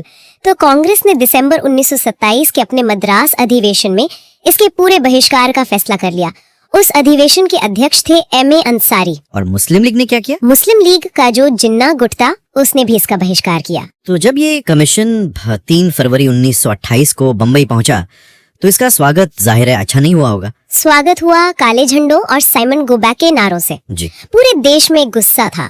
अलग अलग शहरों में बड़े बड़े नेता इसका नेतृत्व कर रहे थे, है ना? जी, जैसे कैलकाटा में सुभाष चंद्र बोस थे, लखनऊ में जवाहरलाल नेहरू, हाँ जी। और गोविंद वल्लभ पंत, और लाहौर में लाला लाजपत राय। हाँ, और लाहौर का विरोध प्रदर्शन बहुत ही दुखद साबित हुआ।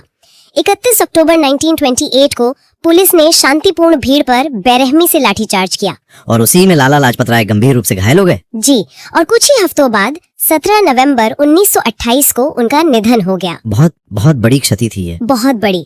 महात्मा गांधी ने उनकी मृत्यु पर कहा था, हमारे सौर मंडल से एक तारा गायब हो गया, इससे उनके कद का अंदाजा लगाया जा सकता है। इतने भारी विरोध के बावजूद कमीशन ने अपने काम जारी रखा और मई 1930 में अपनी रिपोर्ट भी दे दी। हाँ, रिपोर्ट तो उन्होंने दी। क्या थी उसकी मुख्य सिफारिशें? देखिए, कुछ बातें थीं, जैसे भारत में एक संघीय शासन की व्यवस्था हो, बर्मा को भारत से अलग कर दिया जाए और सिंध को बम्बई से अलग कर दिया जाए। लेकिन सबसे विवादित बात तो कुछ और थी। हाँ, सबसे विवादित सिफारिश थी सांप्रदायिक निर्वाचन को जारी रखने की, मतलब धर्म के आधार पर अलग वोटिंग का जो सिस्टम था उसे बनाए रखने की। और इसी रिपोर्ट पर विचार के लिए फिर गोलमेज सम्मेलनों का आयोजन हुआ। जी, और 1935 का जो भारत सरकार अधिनियम बना, उसका आधार भी काफी हद तक यही रिपोर्ट थी। चलिए अब अगला टॉपिक देखते हैं, नेहरू रिपोर्ट। हाँ, तो जब भारतीय साइमन कमीशन का विरोध कर रहे थे तो भारत सचिव लॉर्ड बर्किनहेड ने एक चुनौती दे डाली। उन्होंने भारतीयों का मजाक उड़ाया था, है ना? जी। उन्होंने कहा कि भारतीय सिर्फ विरोध कर सकते हैं, उनमें इतनी काबिलियत नहीं है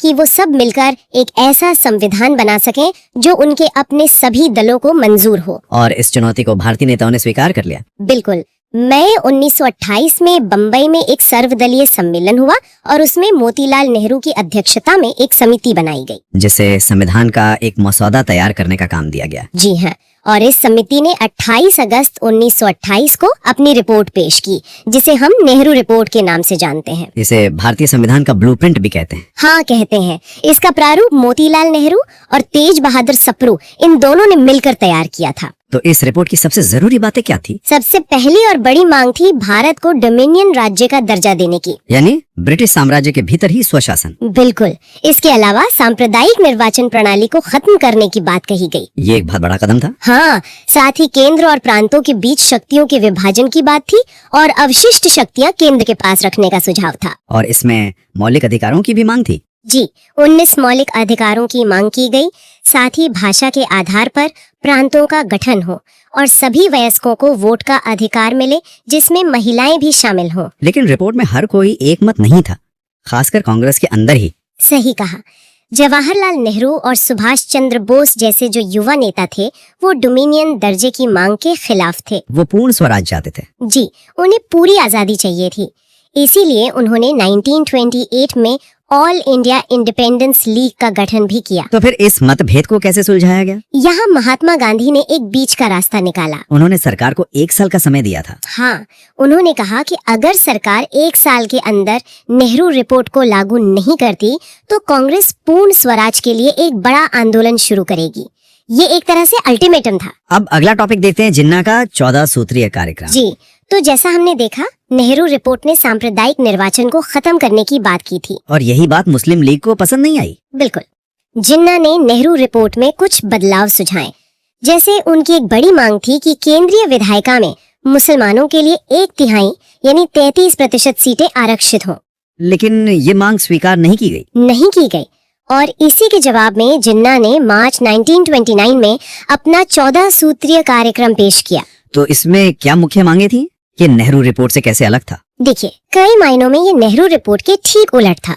जैसे जिन्ना ने कहा कि व्यवस्था संघीय हो, लेकिन अवशिष्ट शक्तियां प्रांतों को दी जाएं, न कि केंद्र को। अच्छा, ताकि मुस्लिम बहुल प्रांत ज्यादा शक्तिशाली हों। जी, और उन्होंने साफ कहा कि पृथक निर्वाचन प्रणाली जारी रहनी चाहिए। केंद्रीय विधानमंडल में 1/3 प्रतिनिधित्व की मांग तो थी ही। हाँ, और साथ ही केंद्रीय और प्रांतीय मंत्रिमंडलों में भी 1/3 मंत्री मुस्लिम हो, ये भी एक मांग थी। सिंध को बम्बई से अलग करने की मांग भी इसमें शामिल थी। जी, सिंध को एक नया प्रांत बनाने की मांग थी। कांग्रेस ने इन मांगों को अस्वीकार कर दिया। हाँ, और इसी के साथ भारतीय दलों के बीच एकता बनाने की जो एक कोशिश थी, वो एक तरह से विफल हो गई और लॉर्ड बर्कनहेड की जो चुनौती थी, वो कहीं न कहीं सही साबित हो गई। अब बात करते हैं कांग्रेस के उन महत्वपूर्ण अधिवेशनों की जिन्होंने आगे की दिशा तय की। जी, सबसे पहले कलकत्ता अधिवेशन 1928।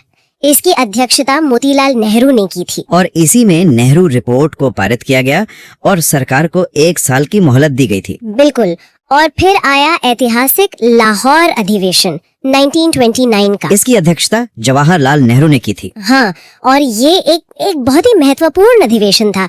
यहीं पर पूर्ण स्वराज को कांग्रेस का नया लक्ष्य घोषित किया गया। डोमिनियन स्टेटस से आगे बढ़कर अब पूरी आजादी की मांग। जी, और इसी अधिवेशन में महात्मा गांधी को सविनय अवज्ञा आंदोलन शुरू करने की पूरी अनुमति दे दी गई। और एक और बड़ा फैसला हुआ। हाँ, ये तय किया गया कि 26 जनवरी 1930 को पूरे देश में प्रथम स्वाधीनता दिवस के रूप में मनाया जाएगा। और फिर 26 जनवरी 1930 को रावी नदी के तट पर तिरंगा फहराया गया। जी, और पहला स्वाधीनता दिवस मनाया गया। और ये 26 जनवरी की तारीख हमारे लिए हमेशा के लिए खास बन गई। बिल्कुल।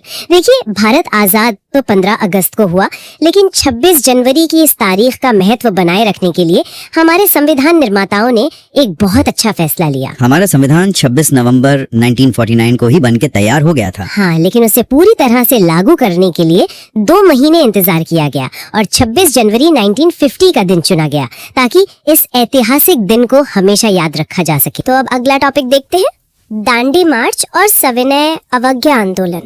1929 के लाहौर अधिवेशन में कांग्रेस ने पूर्ण स्वराज का लक्ष्य तो तय कर लिया था, लेकिन सवाल ये था कि इस बड़े आइडिया के लिए पूरे देश को एक साथ कैसे लाया जाए। और वहीं गांधी जी की असली दूरदर्शिता दिखती है। उन्होंने आंदोलन के लिए एक ऐसी चीज चुनी जो हर भारतीय की, मतलब गरीब से गरीब इंसान की जिंदगी का हिस्सा थी, नमक। नमक। हाँ, नमक। उस समय नमक बनाने और बेचने पर ब्रिटिश सरकार का एकाधिकार था और उस पर टैक्स भी बहुत ज्यादा था। गांधी जी ने पूर्ण स्वराज जैसे एक बड़े लक्ष्य को एक बहुत ही रोजमर्रा के मुद्दे से जोड़ दिया। तो आंदोलन शुरू करने से पहले क्या उन्होंने सरकार से सीधी बातचीत की, कोई आखिरी कोशिश की? हाँ बिल्कुल, एक मौका और दिया। उन्होंने वाइसरॉय इरविन के सामने अपनी 11 मांगे रखी। अच्छा। ये मांगे 31 जनवरी 1930 को उनके अखबार यंग इंडिया में छपी थी। ये एक तरह का अल्टीमेटम था। और इन मांगों में क्या खास था? क्या ये सिर्फ नमक के बारे में थी? नहीं, ये बहुत बहुत व्यापक थी। इसमें सेना के खर्च और सरकारी वेतन में 50% कटौती जैसी बड़ी आर्थिक मांगे थी। तो किसानों के लिए भू राजस्व में 50% की कमी की मांग भी थी और साथ ही नमक कर खत्म करना और सभी राजनीतिक कैदियों की रिहाई, मतलब समाज के हर वर्ग को जोड़ने की कोशिश थी। और वाइसराय इरविन का क्या जवाब था इस पर? इरविन ने इन मांगों को कोई तवज्जो ही नहीं दी, सिरे से खारिज कर दिया। अच्छा। और इसी के जवाब में गांधी जी ने 2 मार्च को इरविन को एक खत लिखा और उसमें उन्होंने वो अपनी मशहूर बात कही, मैंने रोटी मांगी, बदले में मुझे पत्थर मिला। बिल्कुल, इंतजार की घड़ियां समाप्त हुई। और यहीं से उस ऐतिहासिक दांडी मार्च की, कह सकते हैं, नींव पड़ी। हाँ। ये 12 मार्च 1930 को साबरमती आश्रम से शुरू हुआ था, है ना? जी, साबरमती से गुजरात के ही नवसारी जिले में दांडी नाम की जगह तक। और इसमें कुल कितना समय लगा? पूरे 24 दिन लगे। गांधी जी के साथ शुरुआत में तो सिर्फ 27 अनुयायी थे। बस 77? हाँ, बस। और दूरी कितनी थी? दूरी लगभग 385 किलोमीटर थी, यानी 241 मील। तो गांधी जी 5 अप्रैल 1930 को दांडी पहुंचे। हाँ, और इस पूरे यात्रा में एक अमेरिकी पत्रकार वेब मिलर उनके साथ था। उसकी वजह से इसे अंतर्राष्ट्रीय कवरेज भी मिली। इसी यात्रा के बारे में सुभाष चंद्र बोस ने एक बहुत दिलचस्प तुलना की थी। हाँ, उन्होंने इसकी तुलना नेपोलियन के पेरिस मार्च और मुसोलिनी के रोम मार्च से की थी। तो 6 अप्रैल 1930 की सुबह गांधी जी ने दांडी में नमक बनाया और कानून तोड़ दिया, और बस वहीं से सविनय अवज्ञा आंदोलन की शुरुआत हो गई। बिल्कुल, और इसके ठीक 3 दिन बाद 9 अप्रैल को आंदोलन का पूरा कार्यक्रम घोषित कर दिया गया। क्या क्या था उस कार्यक्रम में? देखिए, सबसे पहले तो हर जगह नमक कानून तोड़ना, फिर सरकारी स्कूलों और दफ्तरों का बहिष्कार। अच्छा। विदेशी कपड़ों को जलाना और सबसे जरूरी, सरकार को किसी भी तरह का टैक्स ना देना। और ये आंदोलन तो पूरे देश में फैल गया होगा। हाँ, आग की तरह फैला। तमिलनाडु में इसका नेतृत्व किया सी राजगोपालाचारी ने। उन्होंने तिरुचिरापल्ली से वेदारण्यम तक यात्रा की। और दक्षिण में कहीं और? केरल में मालाबार तट पर के कैलप्पन ने कालीकट से पेन्नार तक यात्रा का नेतृत्व किया। आंध्र प्रदेश में तो शिविरम नाम से मुख्यालय तक बनाए गए थे। और पश्चिमोत्तर सीमा प्रांत में? वहाँ तो खान अब्दुल गफ्फार खान थे। हाँ, उनके नेतृत्व में खुदाई खिदमतगार या लाल कुर्ती आंदोलन चलाया गया था। उन्हें सीमांत गांधी भी कहा जाता है ना? हाँ, सीमांत गांधी या बादशाह खान।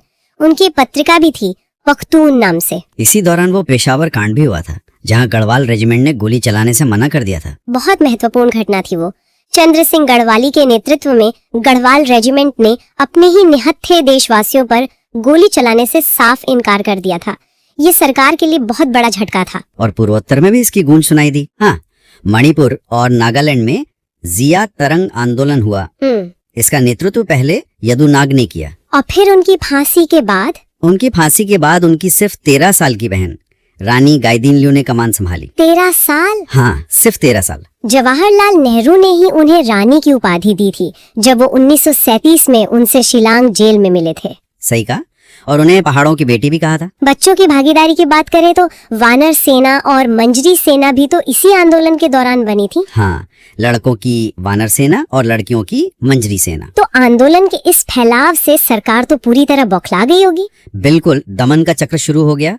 1 साल के अंदर आप मानिए 1 लाख से ज्यादा लोगों को गिरफ्तार कर लिया गया। 1 लाख से ज्यादा? हाँ, सबसे ज्यादा गिरफ्तारियां बंगाल में हुई।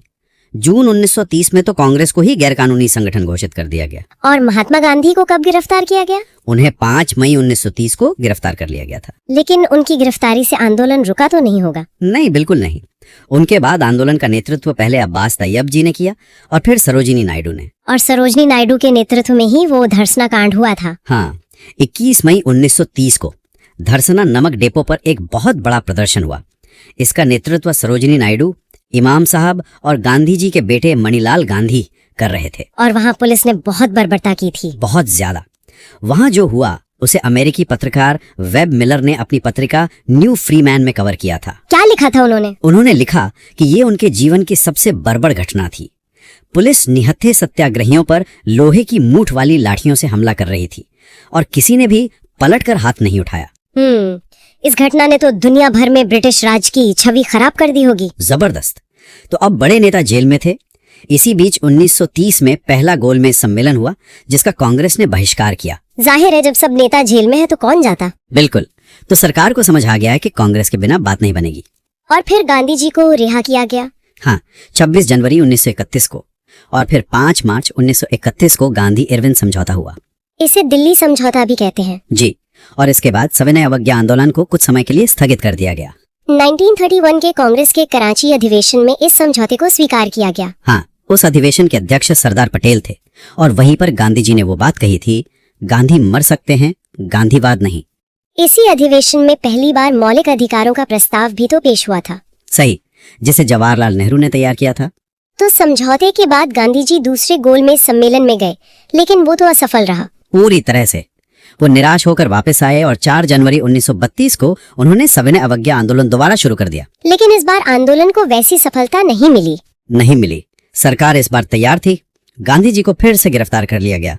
धीरे धीरे आंदोलन की रफ्तार कम हो गई और गांधी जी भी हरिजन सेवक संघ के कामों में लग गए। तो फिर इसे अंतिम रूप से वापस कब लिया गया? अंत में 7 अप्रैल 1934 को सविनय अवज्ञा आंदोलन को पूरी तरह से वापस ले लिया गया। तो चलिए अब अगला टॉपिक देखते हैं, भारतीय राष्ट्रीय आंदोलन। इसमें हम गोलमेज सम्मेलनों और उनसे जुड़ी उन घटनाओं की गहराई से पड़ताल करेंगे जिन्होंने भारत की आजादी की कहानी को एक नया मोड़ दिया। बिल्कुल, ये वो दौर था जब लंदन में भारत के भविष्य पर आप कह सकते हैं एक तरह से मंथन चल रहा था। कुल 3 सम्मेलन हुए थे जिन्हें हम राउंड टेबल कॉन्फ्रेंस कहते हैं। जी। और कहानी शुरू होती है पहले गोलमेज सम्मेलन से। हाँ बिल्कुल, पहला गोलमेज सम्मेलन। ठीक है, तो पहले सम्मेलन पर आते हैं। ये हुआ था 1930 के आखिर में। 12 नवंबर 1930 से लेकर जनवरी 1931 तक चला था। जी, 19 जनवरी 1931 तक। और जगह थी लंदन का सेंट जेम्स पैलेस। सुनने में तो बड़ा भव्य लगता है, लेकिन सवाल ये है कि अंग्रेजों को अचानक भारतीयों को वो भी बराबरी पर बिठाकर बात करने की जरूरत क्यों पड़ गई? देखिए, इसकी 3 बड़ी वजहें थी। पहली तो थी साइमन कमीशन की रिपोर्ट जिस पर चर्चा होनी थी। अच्छा, ये वही कमीशन था जिसका पूरे भारत में साइमन गो बैक के नारों से विरोध हुआ था। जी हाँ, बिल्कुल वही, क्योंकि उसमें एक भी भारतीय सदस्य नहीं था। तो एक तो वो वजह थी। दूसरी वजह थी देश में चल रहा सविनय अवज्ञा आंदोलन, जिसने ब्रिटिश सरकार के नाक में दम कर रखा था। बिल्कुल। और तीसरी और सबसे बड़ी वजह थी भारत के लिए एक नए संविधान का ढांचा तैयार करना। और हाँ, ये वाकई एक बड़ी बात थी।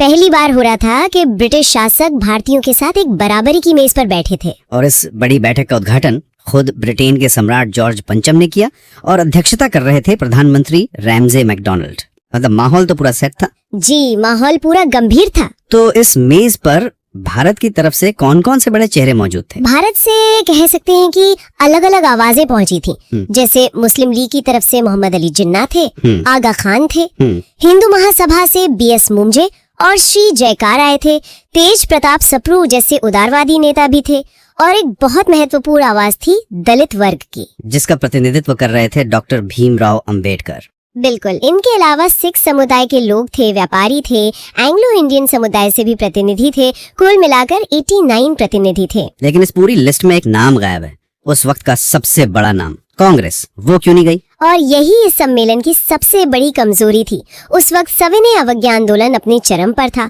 और कांग्रेस के सारे बड़े नेता, गांधी जी समेत, वो सब जेल में बंद थे। अच्छा, तो इसीलिए कांग्रेस ने इसका पूरी तरह से बहिष्कार कर दिया। और जाहिर है, बिना कांग्रेस के भारत के भविष्य पर कोई भी चर्चा अधूरी ही थी। तो फिर उस बंद कमरे में हुआ क्या? जब सबसे बड़ी पार्टी ही नहीं थी तो क्या मांगे रखी गई? सबकी अपनी अपनी डफली, अपना अपना राग था, कह सकते हैं। जिन्ना ने अपनी मशहूर 14 सूत्रीय मांगे सामने रखी। डॉक्टर अंबेडकर ने दलितों के लिए अलग चुनावी व्यवस्था, मतलब पृथक निर्वाचन की मांग की। साथ ही सेना में भर्ती में रियायत की भी बात की। और देशी रियासतों ने भी कुछ मांगा था। हाँ, देसी रियासतों के राजाओं ने तो केंद्रीय विधानसभा में सीधी 50% सीटें मांग ली। बाप रे, इतनी अलग अलग मांगों के साथ तो किसी एक नतीजे पर पहुंचना नामुमकिन रहा होगा। बिल्कुल, और यही हुआ भी। कोई भी किसी बात पर सहमत नहीं हो पाया और ये सम्मेलन बिना किसी ठोस नतीजे के खत्म हो गया। पूरी तरह से एक असफल कोशिश। इसी पर राजेंद्र प्रसाद जी की एक बहुत मजेदार टिप्पणी भी है। हाँ, वो बारात वाली। जी, उन्होंने कहा था, ये एक ऐसी बारात है जिसमें दूल्हा ही शामिल नहीं हुआ था। एकदम सही। और यहाँ दूल्हा जाहिर तौर पर कांग्रेस थी। तो पहला राउंड तो पूरी तरह फ्लॉप हो गया, क्योंकि दूल्हा यानी कांग्रेस तो थी ही नहीं। अंग्रेजों को ये बात अच्छी तरह समझ में आ गई होगी कि बिना कांग्रेस के ये पूरी कवायद बेकार है। बिल्कुल, उन्हें समझ आ गया था। और यहीं से कहानी में एंट्री होती है गांधी इरविन समझौते की, है ना? बिल्कुल सही पकड़ा आपने। पहले सम्मेलन की नाकामी ने अंग्रेजों पर दबाव बना दिया था। वो किसी भी कीमत पर कांग्रेस को दूसरे सम्मेलन में लाना चाहते थे। और इसी कोशिश का नतीजा था 5 मार्च 1931 को हुआ गांधी इरविन समझौता। जी, इसे दिल्ली समझौता भी कहा जाता है। इसे मुमकिन बनाने में तेज बहादुर सप्रू और श्री जयकार जैसे नेताओं ने बीच बचाव का काम किया था। इस समझौते पर उस समय की कुछ टिप्पणियां भी बहुत मशहूर हैं, जैसे सरोजिनी नायडू की। हाँ, उन्होंने इसे दो महात्माओं का मिलन कहा था। एक तरफ गांधी जी और दूसरी तरफ लॉर्ड इरविन। और के.एम. मुंशी ने भी कुछ कहा था। जी, के.एम. मुंशी ने तो इसे भारत के संवैधानिक इतिहास की एक ऐसी घटना बताया था जिसने इतिहास का रुख मोड़ दिया, एक युग प्रवर्तक घटना। तो इस ऐतिहासिक समझौते में सरकार क्या करने पर राजी हुई? मतलब कांग्रेस को क्या मिला? सरकार कुछ बातों पर झुकी। जैसे उन्होंने माना कि लोग अपने निजी इस्तेमाल के लिए नमक बना सकते हैं। अच्छा, मतलब बेच नहीं सकते पर बना सकते हैं। जी। फिर उन सभी राजनीतिक कैदियों को रिहा करने का वादा किया गया जिन पर हिंसा का कोई आरोप नहीं था। आंदोलन के दौरान जब्त की गई संपत्ति वापस करने की बात भी हुई। सुनने में तो ये कांग्रेस के लिए बड़ी जीत लगती है, लेकिन बदले में कांग्रेस को क्या छोड़ना पड़ा? जरूर कोई बड़ी कीमत चुकाई होगी। कीमत बहुत बड़ी थी। कांग्रेस को अपना सबसे बड़ा हथियार, सविनय अवज्ञा आंदोलन, उसे वापस लेना पड़ा। साथ ही दूसरे गोलमेज सम्मेलन में शामिल होने का वादा करना पड़ा। और एक और शर्त थी कि कांग्रेस ब्रिटिश सामान का बहिष्कार नहीं करेगी। मतलब एक तरह से आंदोलन की धार को खुद ही कम कर दिया। और इसी समझौते के ठीक बाद देश को एक बहुत बड़ा झटका लगा। 23 मार्च 1931 भगत सिंह, राजगुरु और सुखदेव को फांसी। इस घटना ने तो पूरे माहौल को ही बदल दिया। देश में गुस्से की लहर दौड़ गई होगी। हाँ, बिल्कुल। लोगों में ये भावना थी कि गांधी जी ने समझौते में भगत सिंह की फांसी रुकवाने के लिए पर्याप्त दबाव नहीं बनाया। और इसी गुस्से का असर दिखा कुछ ही दिनों बाद कांग्रेस के कराची अधिवेशन में। जी, सरदार वल्लभ भाई पटेल उस अधिवेशन के अध्यक्ष थे। जब गांधी जी वहाँ पहुँचे तो उनका जबरदस्त विरोध हुआ। उन्हें काले झंडे दिखाए गए। गांधी गो बैक के नारे भी लगे थे। हाँ, नारे भी लगे। ये गांधी जी के लिए बहुत मुश्किल दौर रहा होगा। और शायद इसी दबाव में उन्होंने वो प्रसिद्ध बात कही थी, गांधी मर सकता है परंतु गांधीवाद नहीं। हाँ, बिल्कुल, ये उनका तरीका था ये कहने का कि व्यक्ति महत्वपूर्ण नहीं है, विचार महत्वपूर्ण है। और इतने विरोध के बाद भी कराची अधिवेशन में गांधी इरविन समझौते को मंजूरी दे दी गई। हाँ, दे दी गई। और गांधी जी को कांग्रेस के एकमात्र प्रतिनिधि के तौर पर दूसरे गोलमेज सम्मेलन में भेजने का फैसला भी हो गया। वैसे इस कराची अधिवेशन की एक और खास बात थी जो अक्सर लोग भूल जाते हैं। आप मौलिक अधिकारों की बात कर रही हैं? बिल्कुल। इसी अधिवेशन में जवाहरलाल नेहरू ने मौलिक अधिकारों और मूल कर्तव्यों पर एक प्रस्ताव पेश किया था। ये एक बहुत दूरदर्शी कदम था। सही बात है। उसकी छाप हमें आजाद भारत के संविधान में भी साफ दिखाई देती है। तो अब मंच तैयार था दूसरे गोलमेज सम्मेलन के लिए। इस बार दूल्हा यानी कांग्रेस भी शामिल हो रही थी। ये कब हुआ? दूसरा सम्मेलन सितंबर 1931 में शुरू हुआ। ब्रिटेन में सरकार तो वही थी, प्रधानमंत्री मैकडोनाल्ड, लेकिन भारत में वाइसराय बदल चुका था। इरविन की जगह वेलिंगटन आ गए थे। जी, लॉर्ड वेलिंगटन, और वो कांग्रेस के प्रति काफी सख्त माने जाते थे। और इस बार गांधी जी SS राजपुताना जहाज से लंदन पहुंचे कांग्रेस की तरफ से अकेले। कहते हैं चर्चिल ने उन्हें देखकर अधा नंगा फकीर कहा था। हाँ, फ्रैंक मॉरिस और चर्चिल दोनों ने ये टिप्पणी की थी। ये सिर्फ एक मजाक नहीं था, ये दो अलग अलग दुनियाओं का टकराव था। एक तरफ ब्रिटिश साम्राज्य का तामझाम और दूसरी तरफ भारत का एक साधारण सा प्रतिनिधि। और गांधी जी वहाँ किंग्सले हॉल में एक आम आदमी की तरह रुके थे। जी, उनके अलावा इस बार भी जिन्ना थे, अंबेडकर थे और साथ में एनी बेसेंट और सरोजनी नायडू जैसी महिला प्रतिनिधि भी शामिल हुई। तो इस बार जब सब मौजूद थे, कांग्रेस भी थी, तो क्या बात बनी? क्या ये सम्मेलन सफल रहा? नहीं, दुर्भाग्य से ये सम्मेलन भी बुरी तरह असफल हो गया और इसकी सबसे बड़ी वजह थी सांप्रदायिक समस्या। फिर से वही मुद्दा? हाँ, डॉक्टर अंबेडकर ने दलितों के लिए पृथक निर्वाचन की अपनी मांग फिर से जोर शोर से उठाई और गांधी जी इसके सख्त खिलाफ थे। यहीं पर दोनों बड़े नेताओं के बीच टकराव हुआ। जी, गांधी जी का मानना था कि पृथक निर्वाचन दलितों को हिंदू समाज से हमेशा के लिए काट देगा। ये अंग्रेजों की बांटो और राज करो की नीति का ही एक हिस्सा है। लेकिन अगर हम डॉक्टर अंबेडकर के नजरिए से देखें तो क्या उनकी मांग गलत थी? वो तो बस अपने लोगों के लिए एक राजनीतिक सुरक्षा चाहते थे। आपका सवाल बिल्कुल जायज है और यही इस बहस की जटिलता है। दोनों ही नेता अपनी अपनी जगह सही थे। गांधी जी राष्ट्रीय एकता को बचाना चाहते थे और डॉक्टर अंबेडकर सदियों से दबे कुचले समाज के लिए सामाजिक न्याय सुनिश्चित करना चाहते थे। और इसी टकराव की वजह से सम्मेलन में गतिरोध पैदा हो गया। जी, और कोई सहमति नहीं बन पाई। गांधी जी को खाली हाथ भारत लौटना पड़ा। और इस असफलता का नतीजा निकला कम्युनल अवार्ड के रूप में। ब्रिटिश प्रधानमंत्री ने एक तरह से कहा, अगर तुम लोग फैसला नहीं कर सकते तो मैं करूंगा। ये क्या था? बिल्कुल यही हुआ।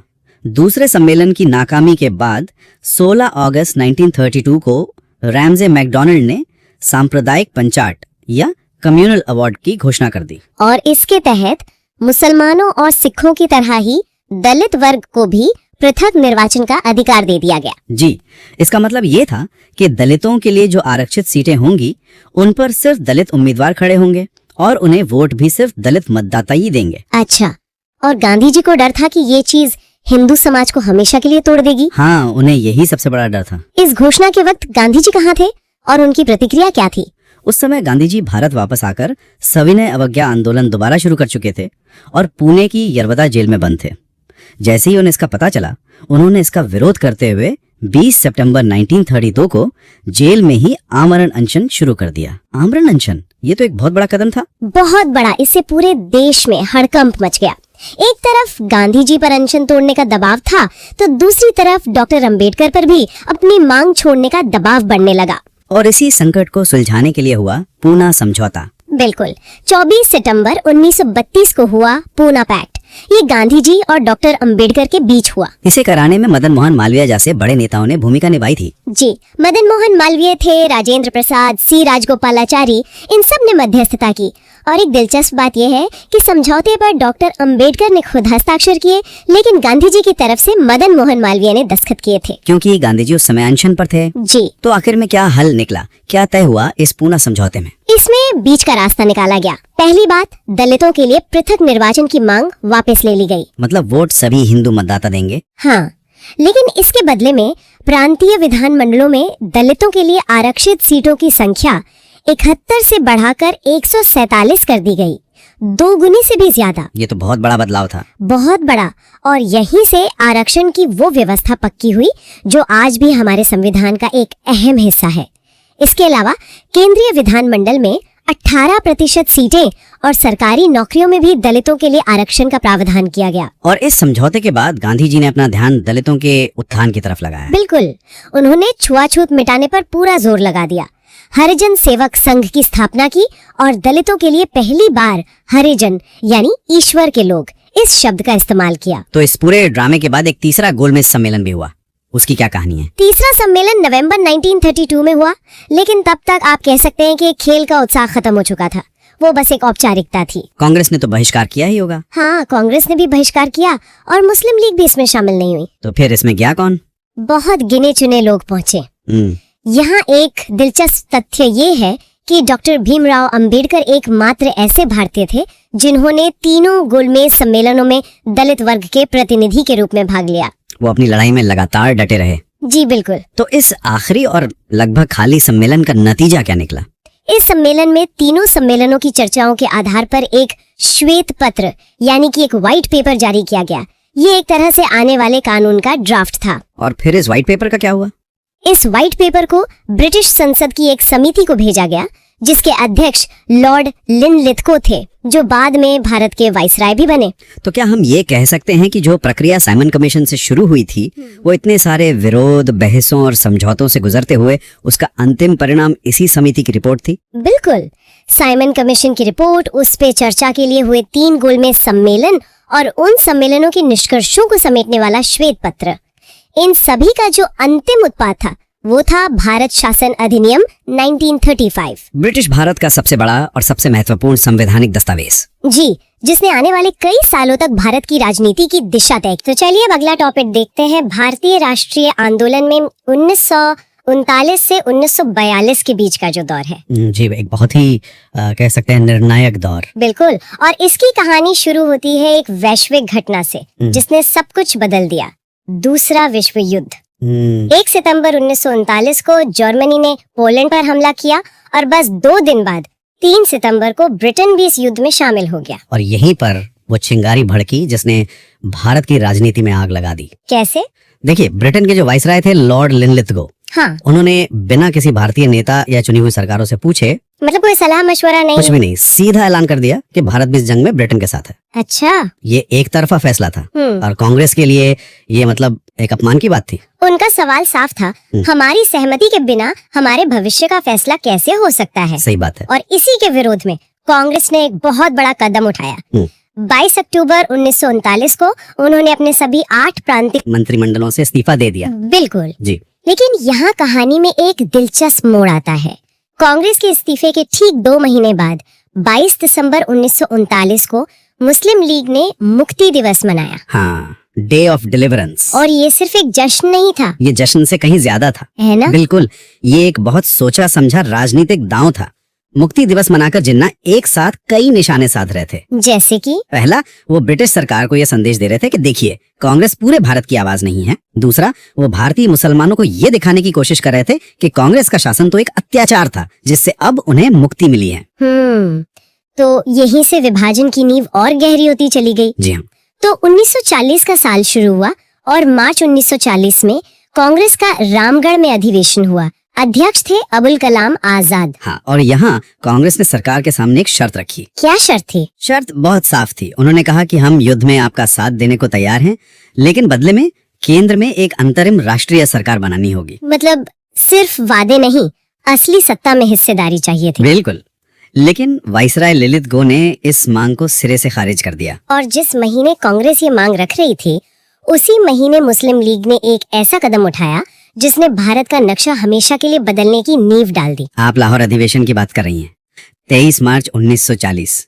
जी, मोहम्मद अली जिन्ना की अध्यक्षता में। ये भारतीय इतिहास का एक टर्निंग पॉइंट था।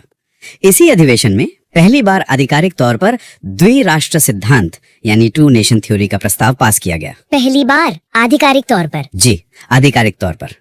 प्रस्ताव में साफ कहा गया कि जिन इलाकों में मुसलमान बहुमत में हैं, उन्हें मिलाकर आजाद राज्य बना दिए जाएं। मतलब एक अलग देश की मांग। अच्छा। और क्योंकि ये प्रस्ताव 23 मार्च को पास हुआ, इसीलिए आज भी पाकिस्तान में पाकिस्तान दिवस मनाया जाता है। बिल्कुल। इस प्रस्ताव से जुड़े कुछ नाम भी हैं जो याद रखने जरूरी हैं। इसे पेश किया था फजलुल हक ने, समर्थन किया था खलीकुज़्ज़मान ने, और इसका मसौदा यानी ड्राफ्ट तैयार किया था सिकंदर हयात खान। और इसी अधिवेशन में मुस्लिम लीग ने विभाजन करो और छोड़ो, मतलब डिवाइड एंड क्विट का नारा भी दिया। जी। तो ये जो एक अलग मुस्लिम राष्ट्र का विचार था, ये अचानक तो नहीं आया होगा? नहीं, बिल्कुल नहीं। इसकी दार्शनिक जड़ें तो शायर मोहम्मद इकबाल से जुड़ती हैं। उन्होंने 1930 में ही लीग के इलाहाबाद अधिवेशन में इसकी बात की थी। लेकिन पाकिस्तान शब्द वो कहाँ से आया? वो शब्द आया 1933 में। कैम्ब्रिज के एक छात्र थे चौधरी रहमत अली, उन्होंने पहली बार इस शब्द का इस्तेमाल किया। अच्छा, तो उनके हिसाब से पाकिस्तान का मतलब क्या था? उनके हिसाब से प से पंजाब, अ से अफगान प्रांत, क से कश्मीर, स से सिंध और तान बलूचिस्तान के लिए। दिलचस्प है। मजे की बात तो यह है कि 1933 में जब ये विचार आया तो लीग के बड़े नेताओं ने एक छात्र का ख्वाब कहकर खारिज कर दिया था। लेकिन सिर्फ 7 साल बाद 1940 में यही ख्वाब मुस्लिम लीग का सबसे बड़ा राजनीतिक लक्ष्य बन गया। तो 1940 के मध्य तक स्थिति ये थी कि कांग्रेस पूर्ण स्वराज मांग रही थी, मुस्लिम लीग अलग देश और ब्रिटेन युद्ध में फंसा हुआ था और युद्ध में उनकी हालत पतली होती जा रही थी। हाँ, यूरोप में हिटलर जीत रहा था, एशिया में जापान बर्मा तक पहुंच चुका था और ब्रिटेन पर अंतर्राष्ट्रीय दबाव भी था, खासकर अमेरिकी राष्ट्रपति रूजवेल्ट की तरफ से। जी, इसी दबाव में कांग्रेस का समर्थन हासिल करने के लिए वायसराय लिनलिथगो 8 अगस्त 1940 को एक प्रस्ताव लेकर आए, जिसे हम अगस्त प्रस्ताव या अगस्त ऑफर के नाम से जानते हैं। बिल्कुल। तो क्या था इस प्रस्ताव में? इसमें कुछ मुख्य बातें थी। एक, कि वायसराय की कार्यकारिणी में भारतीयों की संख्या बढ़ाई जाएगी। दूसरा, युद्ध के बाद भारत को डोमिनियन स्टेट का दर्जा दिया जाएगा। Dominion state? जी। और तीसरा, युद्ध के बाद एक संविधान सभा का निर्माण होगा। और एक और बात थी, अल्पसंख्यकों को लेकर। हाँ, कि अल्पसंख्यकों की सहमति के बिना कोई संवैधानिक परिवर्तन नहीं होगा। ये एक तरह से मुस्लिम लीग को वीटो पावर देने जैसा था। तो ये तो पहली बार था जब अंग्रेजों ने संविधान सभा की मांग को माना था। सैद्धांतिक रूप से हाँ, पहली बार। फिर तो इसे मान लेना चाहिए था, लेकिन हुआ इसका ठीक उल्टा। कांग्रेस और मुस्लिम लीग दोनों ने ही इसे ठुकरा दिया। जी, दोनों ने। क्यों? कांग्रेस ने क्यों ठुकराया? देखिए, कांग्रेस के लिए डोमिनियन स्टेट की बात अब बहुत पुरानी हो चुकी थी। ये मांग तो उन्होंने 1928 में की थी। अब उनका लक्ष्य पूर्ण स्वराज था। अच्छा। और उन्हें भविष्य के वादों पर यकीन नहीं था। उन्हें तो एक अंतरिम सरकार चाहिए थी जिसका इसमें कोई जिक्र नहीं था। इसी पर जवाहरलाल नेहरू का वो मशहूर बयान है ना? हाँ, उन्होंने कहा था, जिस डोमिनियन स्टेट की स्थिति पर यह प्रस्ताव आधारित है वो दरवाजे में जड़ी जंग लगी कील के समान है। मतलब एक ऐसी चीज जिसका वक्त निकल चुका है। बिल्कुल। और मुस्लिम लीग ने इसलिए अस्वीकार किया क्योंकि इसमें अलग राष्ट्र पाकिस्तान की कोई साफ बात नहीं थी। तो अगस्त प्रस्ताव पूरी तरह से फेल हो गया। पूरी तरह से। तो जब बातचीत का ये रास्ता भी बंद हो गया, तब कांग्रेस ने एक नया आंदोलन शुरू करने का फैसला किया। हाँ, ये था व्यक्तिगत सत्याग्रह। इसकी शुरुआत हुई 17 अक्टूबर 1940 को महाराष्ट्र के पवनार आश्रम से। इसका मुख्य उद्देश्य क्या था? इसका मुख्य उद्देश्य था दुनिया को यह दिखाना कि भारतीय इस युद्ध में ब्रिटिश सरकार के साथ नहीं है। ये गांधी जी के नेतृत्व में हुआ। और इसका तरीका क्या था? सत्याग्रह के लिए चुने गए व्यक्ति अलग अलग जगहों पर जाकर युद्ध के खिलाफ भाषण देते थे और अपनी गिरफ्तारी दे देते थे। अच्छा, ये प्रतीकात्मक विरोध था। बिल्कुल। इसी आंदोलन को दिल्ली चलो आंदोलन भी कहा जाता है। और इस दौरान एक नारा बहुत प्रसिद्ध हुआ, न कोई पाई न कोई भाई, ये है साम्राज्यवाद की लड़ाई। जी। इसमें सत्याग्रहियों का क्रम अक्सर पूछा जाता है। हाँ, पहले सत्याग्रही थे विनोबा भावे। और जब उन्हें गिरफ्तार कर लिया गया तो दूसरे सत्याग्रही जवाहरलाल नेहरू बने। सही है। और तीसरे सत्याग्रही थे ब्रह्मदत्त। ये सत्याग्रह 2 चरणों में चला था, है ना? जी। पहला चरण दिसंबर 1940 में स्थगित हुआ और दूसरा चरण जनवरी 1941 से शुरू होकर जनवरी 1942 तक चला। और इसके बाद 1942 में क्रिप्स मिशन भारत आया और फिर भारत छोड़ो आंदोलन की नींव पड़ी। तो चलिए अब अगला टॉपिक देखते हैं, क्रिप्स मिशन और भारत छोड़ो आंदोलन। हाँ, 1942 का साल भारतीय इतिहास में एक बहुत ही निर्णायक मोड़। तो शुरुआत क्रिप्स मिशन से करते हैं। ये 1942 में आया, पर इसकी वजह क्या थी? मतलब अचानक से क्यों?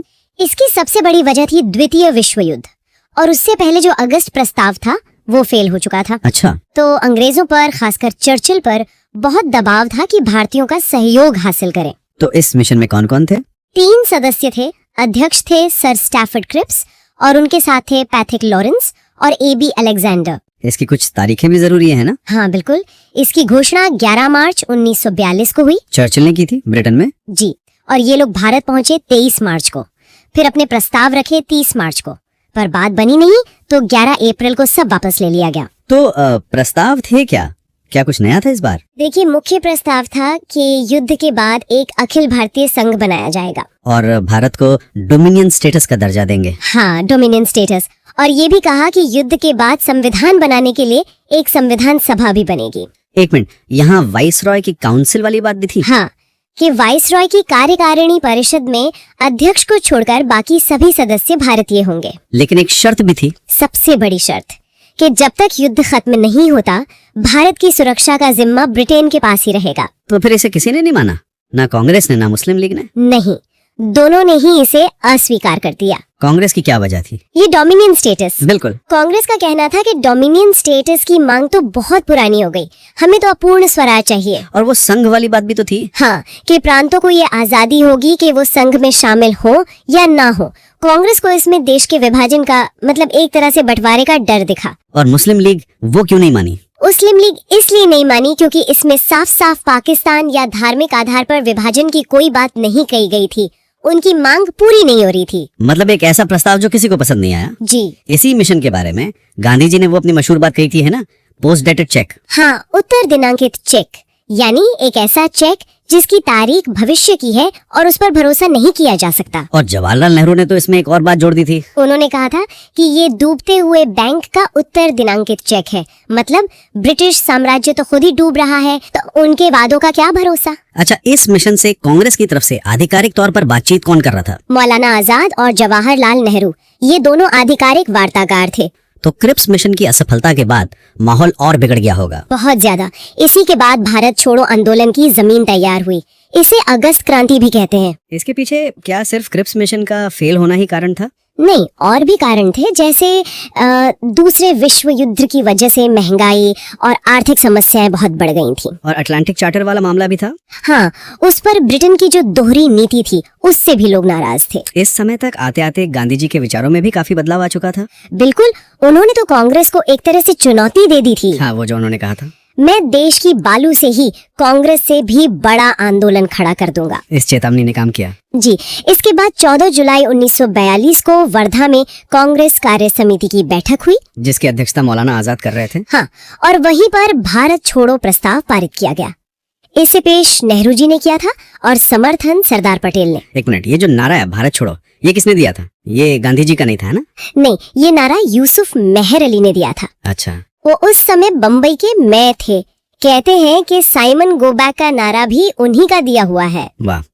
फिर आई वो ऐतिहासिक तारीख 8 अगस्त 1942, बम्बई का ग्वालियर टैंक मैदान।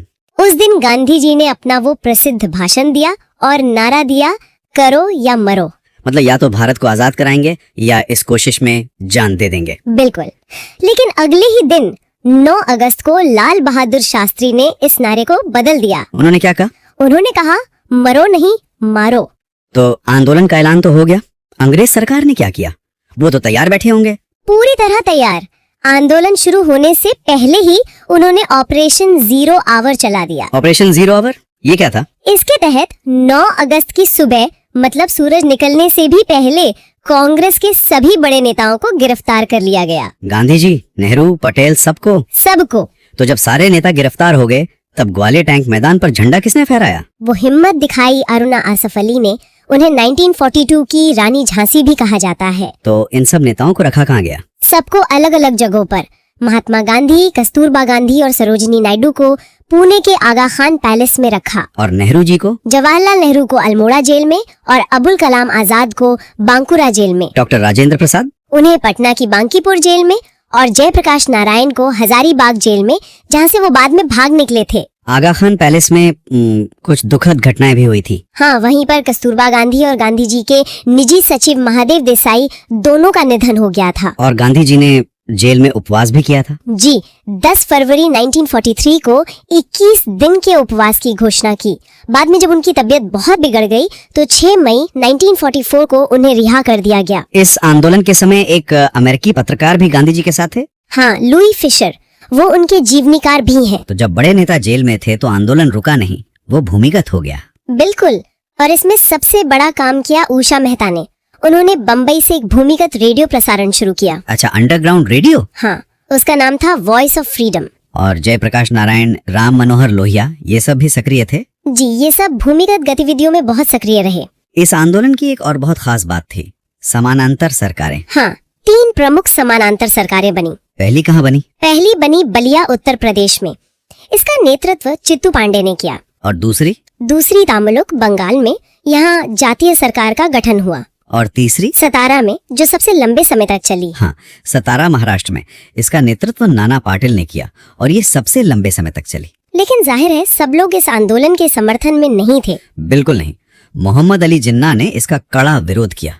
मुस्लिम लीग ने तो पाकिस्तान दिवस भी मनाया था। हाँ, 23 मार्च 1943 को और दिसंबर 1943 में तो कराची अधिवेशन में विभाजन करो और छोड़ो का नारा ही दे दिया। और डॉक्टर अंबेडकर का क्या रुख था? उन्होंने भी इसका समर्थन नहीं किया। उनका तर्क था कि कानून व्यवस्था को कमजोर करना पागलपन है, खासकर तब जब दुश्मन सीमा पर हो। तेज बहादुर सप्रू ने भी कुछ कहा था। उन्होंने इसे अविचारित और असामयिक कहा। आंदोलन में जो हिंसा हुई उसकी जांच के लिए भी कुछ हुआ था? हाँ, अंग्रेजों ने विकिंडन कमीशन नियुक्त किया था। तो कुल मिलाकर इस आंदोलन ने ब्रिटिश राज की चूल्हे हिला दी।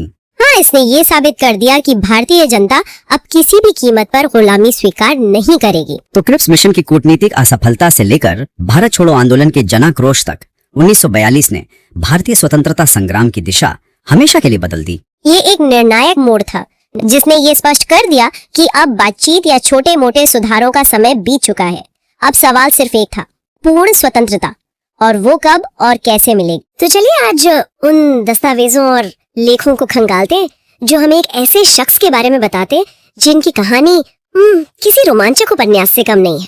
सुभाष चंद्र बोस और उनकी आजाद हिंद फौज। बिल्कुल, हमारे पास उनकी शुरुआती राजनीतिक जिंदगी से लेकर जर्मनी और जापान में उनकी गतिविधियों और फिर लाल किले के मुकदमे तक के नोट्स हैं। हाँ, और कोशिश ये समझने की होगी कि बोस सिर्फ एक क्रांतिकारी ही नहीं थे बल्कि एक बेहद दूरदर्शी रणनीतिकार कैसे थे। तो शुरुआत करते हैं उनकी नींव से। हम सब जानते हैं कि वो पढ़ने में बहुत तेज थे। 1920 में उन्होंने ICS की परीक्षा पास की, चौथा स्थान हासिल किया था, जो उस समय मतलब किसी भी भारतीय के लिए एक सपने जैसा था। और यही एक दिलचस्प मोड़ आता है, अगले ही साल उन्होंने उस नौकरी से इस्तीफा दे दिया। हाँ, ये सिर्फ एक नौकरी छोड़ना नहीं था, ये उस पूरी व्यवस्था को, सिस्टम को ठुकराना था जिसके वो हिस्सा बनने जा रहे थे। एक तरह का प्रतीकात्मक विद्रोह। बिल्कुल सही। उनका मानना था कि भारतीयों को आजादी दिलाने के लिए अंग्रेजों के सिस्टम का हिस्सा बनकर नहीं बल्कि उसे चुनौती देकर ही काम किया जा सकता है। इसीलिए इस्तीफा देके वो सीधे कांग्रेस में शामिल हो गए और चित्तरंजन दास को अपना राजनीतिक गुरु बनाया और उनके गुरु ने भी उनकी काबिलियत को पहचाना। 1924 में जब वो कलकत्ता के मेयर बने तो उन्होंने बोस को निगम का CEO बना दिया। ये दिखाता है कि बोस में प्रशासनिक क्षमता भी जबरदस्त थी। लेकिन वो सिर्फ प्रशासन तक ही सीमित नहीं रहे। 1928 की नेहरू रिपोर्ट के समय उनका कांग्रेस के बड़े नेताओं से पहला बड़ा टकराव हुआ। मुद्दा क्या था? मुद्दा था भारत का भविष्य। नेहरू रिपोर्ट में डोमिनियन स्टेट्स की मांग की गई थी। इसे आसान भाषा में समझें तो भारत रहेगा तो ब्रिटिश साम्राज्य के अधीन, लेकिन उसे अंदरूनी मामलों में काफी आजादी मिल जाएगी। हाँ, जैसे कनाडा और ऑस्ट्रेलिया को मिली हुई थी। लेकिन बोस और जवाहरलाल नेहरू जैसे युवा नेताओं के लिए ये आधा अधूरा सच था। वो पूर्ण स्वराज चाहते थे। भारतीय राजनीति का एक तूफानी मोड़ साबित हुआ। वहाँ हुआ क्या था? त्रिपुरी में जो हुआ वो सिर्फ दो नेताओं का टकराव नहीं था, वो दो विचारधाराओं का टकराव था। बोस दोबारा अध्यक्ष पद के लिए खड़े हुए और उनके सामने थे गांधी जी के उम्मीदवार पट्टाभी सीतारमैया, और बोस चुनाव जीत गए। और गांधी जी ने इसे अपनी व्यक्तिगत हार बताया। हाँ, और ये कोई मामूली बयान नहीं था। इसका सीधा मतलब था कि कांग्रेस की कार्य समिति, जिसमें गांधी जी के समर्थक बहुमत में थे, वो बोस के साथ सहयोग नहीं करेगी। तो ये एक तरह का वैचारिक गतिरोध था। मतलब बोस अध्यक्ष तो थे लेकिन अपनी टीम के बिना। बिल्कुल, उनके पास अपनी टीम ही नहीं थी। और टकराव इस बात पर था कि आजादी कैसे हासिल की जाए। गांधी जी का रास्ता अहिंसक आंदोलन का था और दूसरी तरफ बोस का मानना था कि दूसरा विश्व युद्ध शुरू होने वाला है और ये ब्रिटेन पर सीधा प्रहार करने का सुनहरा मौका है। उनका सिद्धांत था, दुश्मन का दुश्मन दोस्त होता है। तो जब उन्हें लगा कि वो कांग्रेस के अंदर रहकर काम नहीं कर सकते तो उन्होंने इस्तीफा दे दिया। हाँ, अध्यक्ष पद से इस्तीफा दिया और फॉरवर्ड ब्लॉक नाम की अपनी अलग पार्टी बनाई। इस्तीफे ने कांग्रेस के अंदर की दरार को पूरी तरह सतह पर ला दिया था। और यहाँ से कहानी एक नया और ज्यादा साहसिक मोड़ लेती है। अंग्रेज सरकार ने उन्हें गिरफ्तार कर लिया, लेकिन फिर उन्हें ही घर में नजरबंद कर दिया। जी। और फिर होता है द ग्रेट एस्केप। ये सोचना ही कितना अविश्वसनीय है। एक आदमी अंग्रेजों की कड़ी निगरानी से भागकर हजारों मील दूर दुश्मन के देश में पहुंच जाता है। ये किसी फिल्म की कहानी लगती है। बिल्कुल, बल्कि उससे भी ज्यादा नाटकीय था।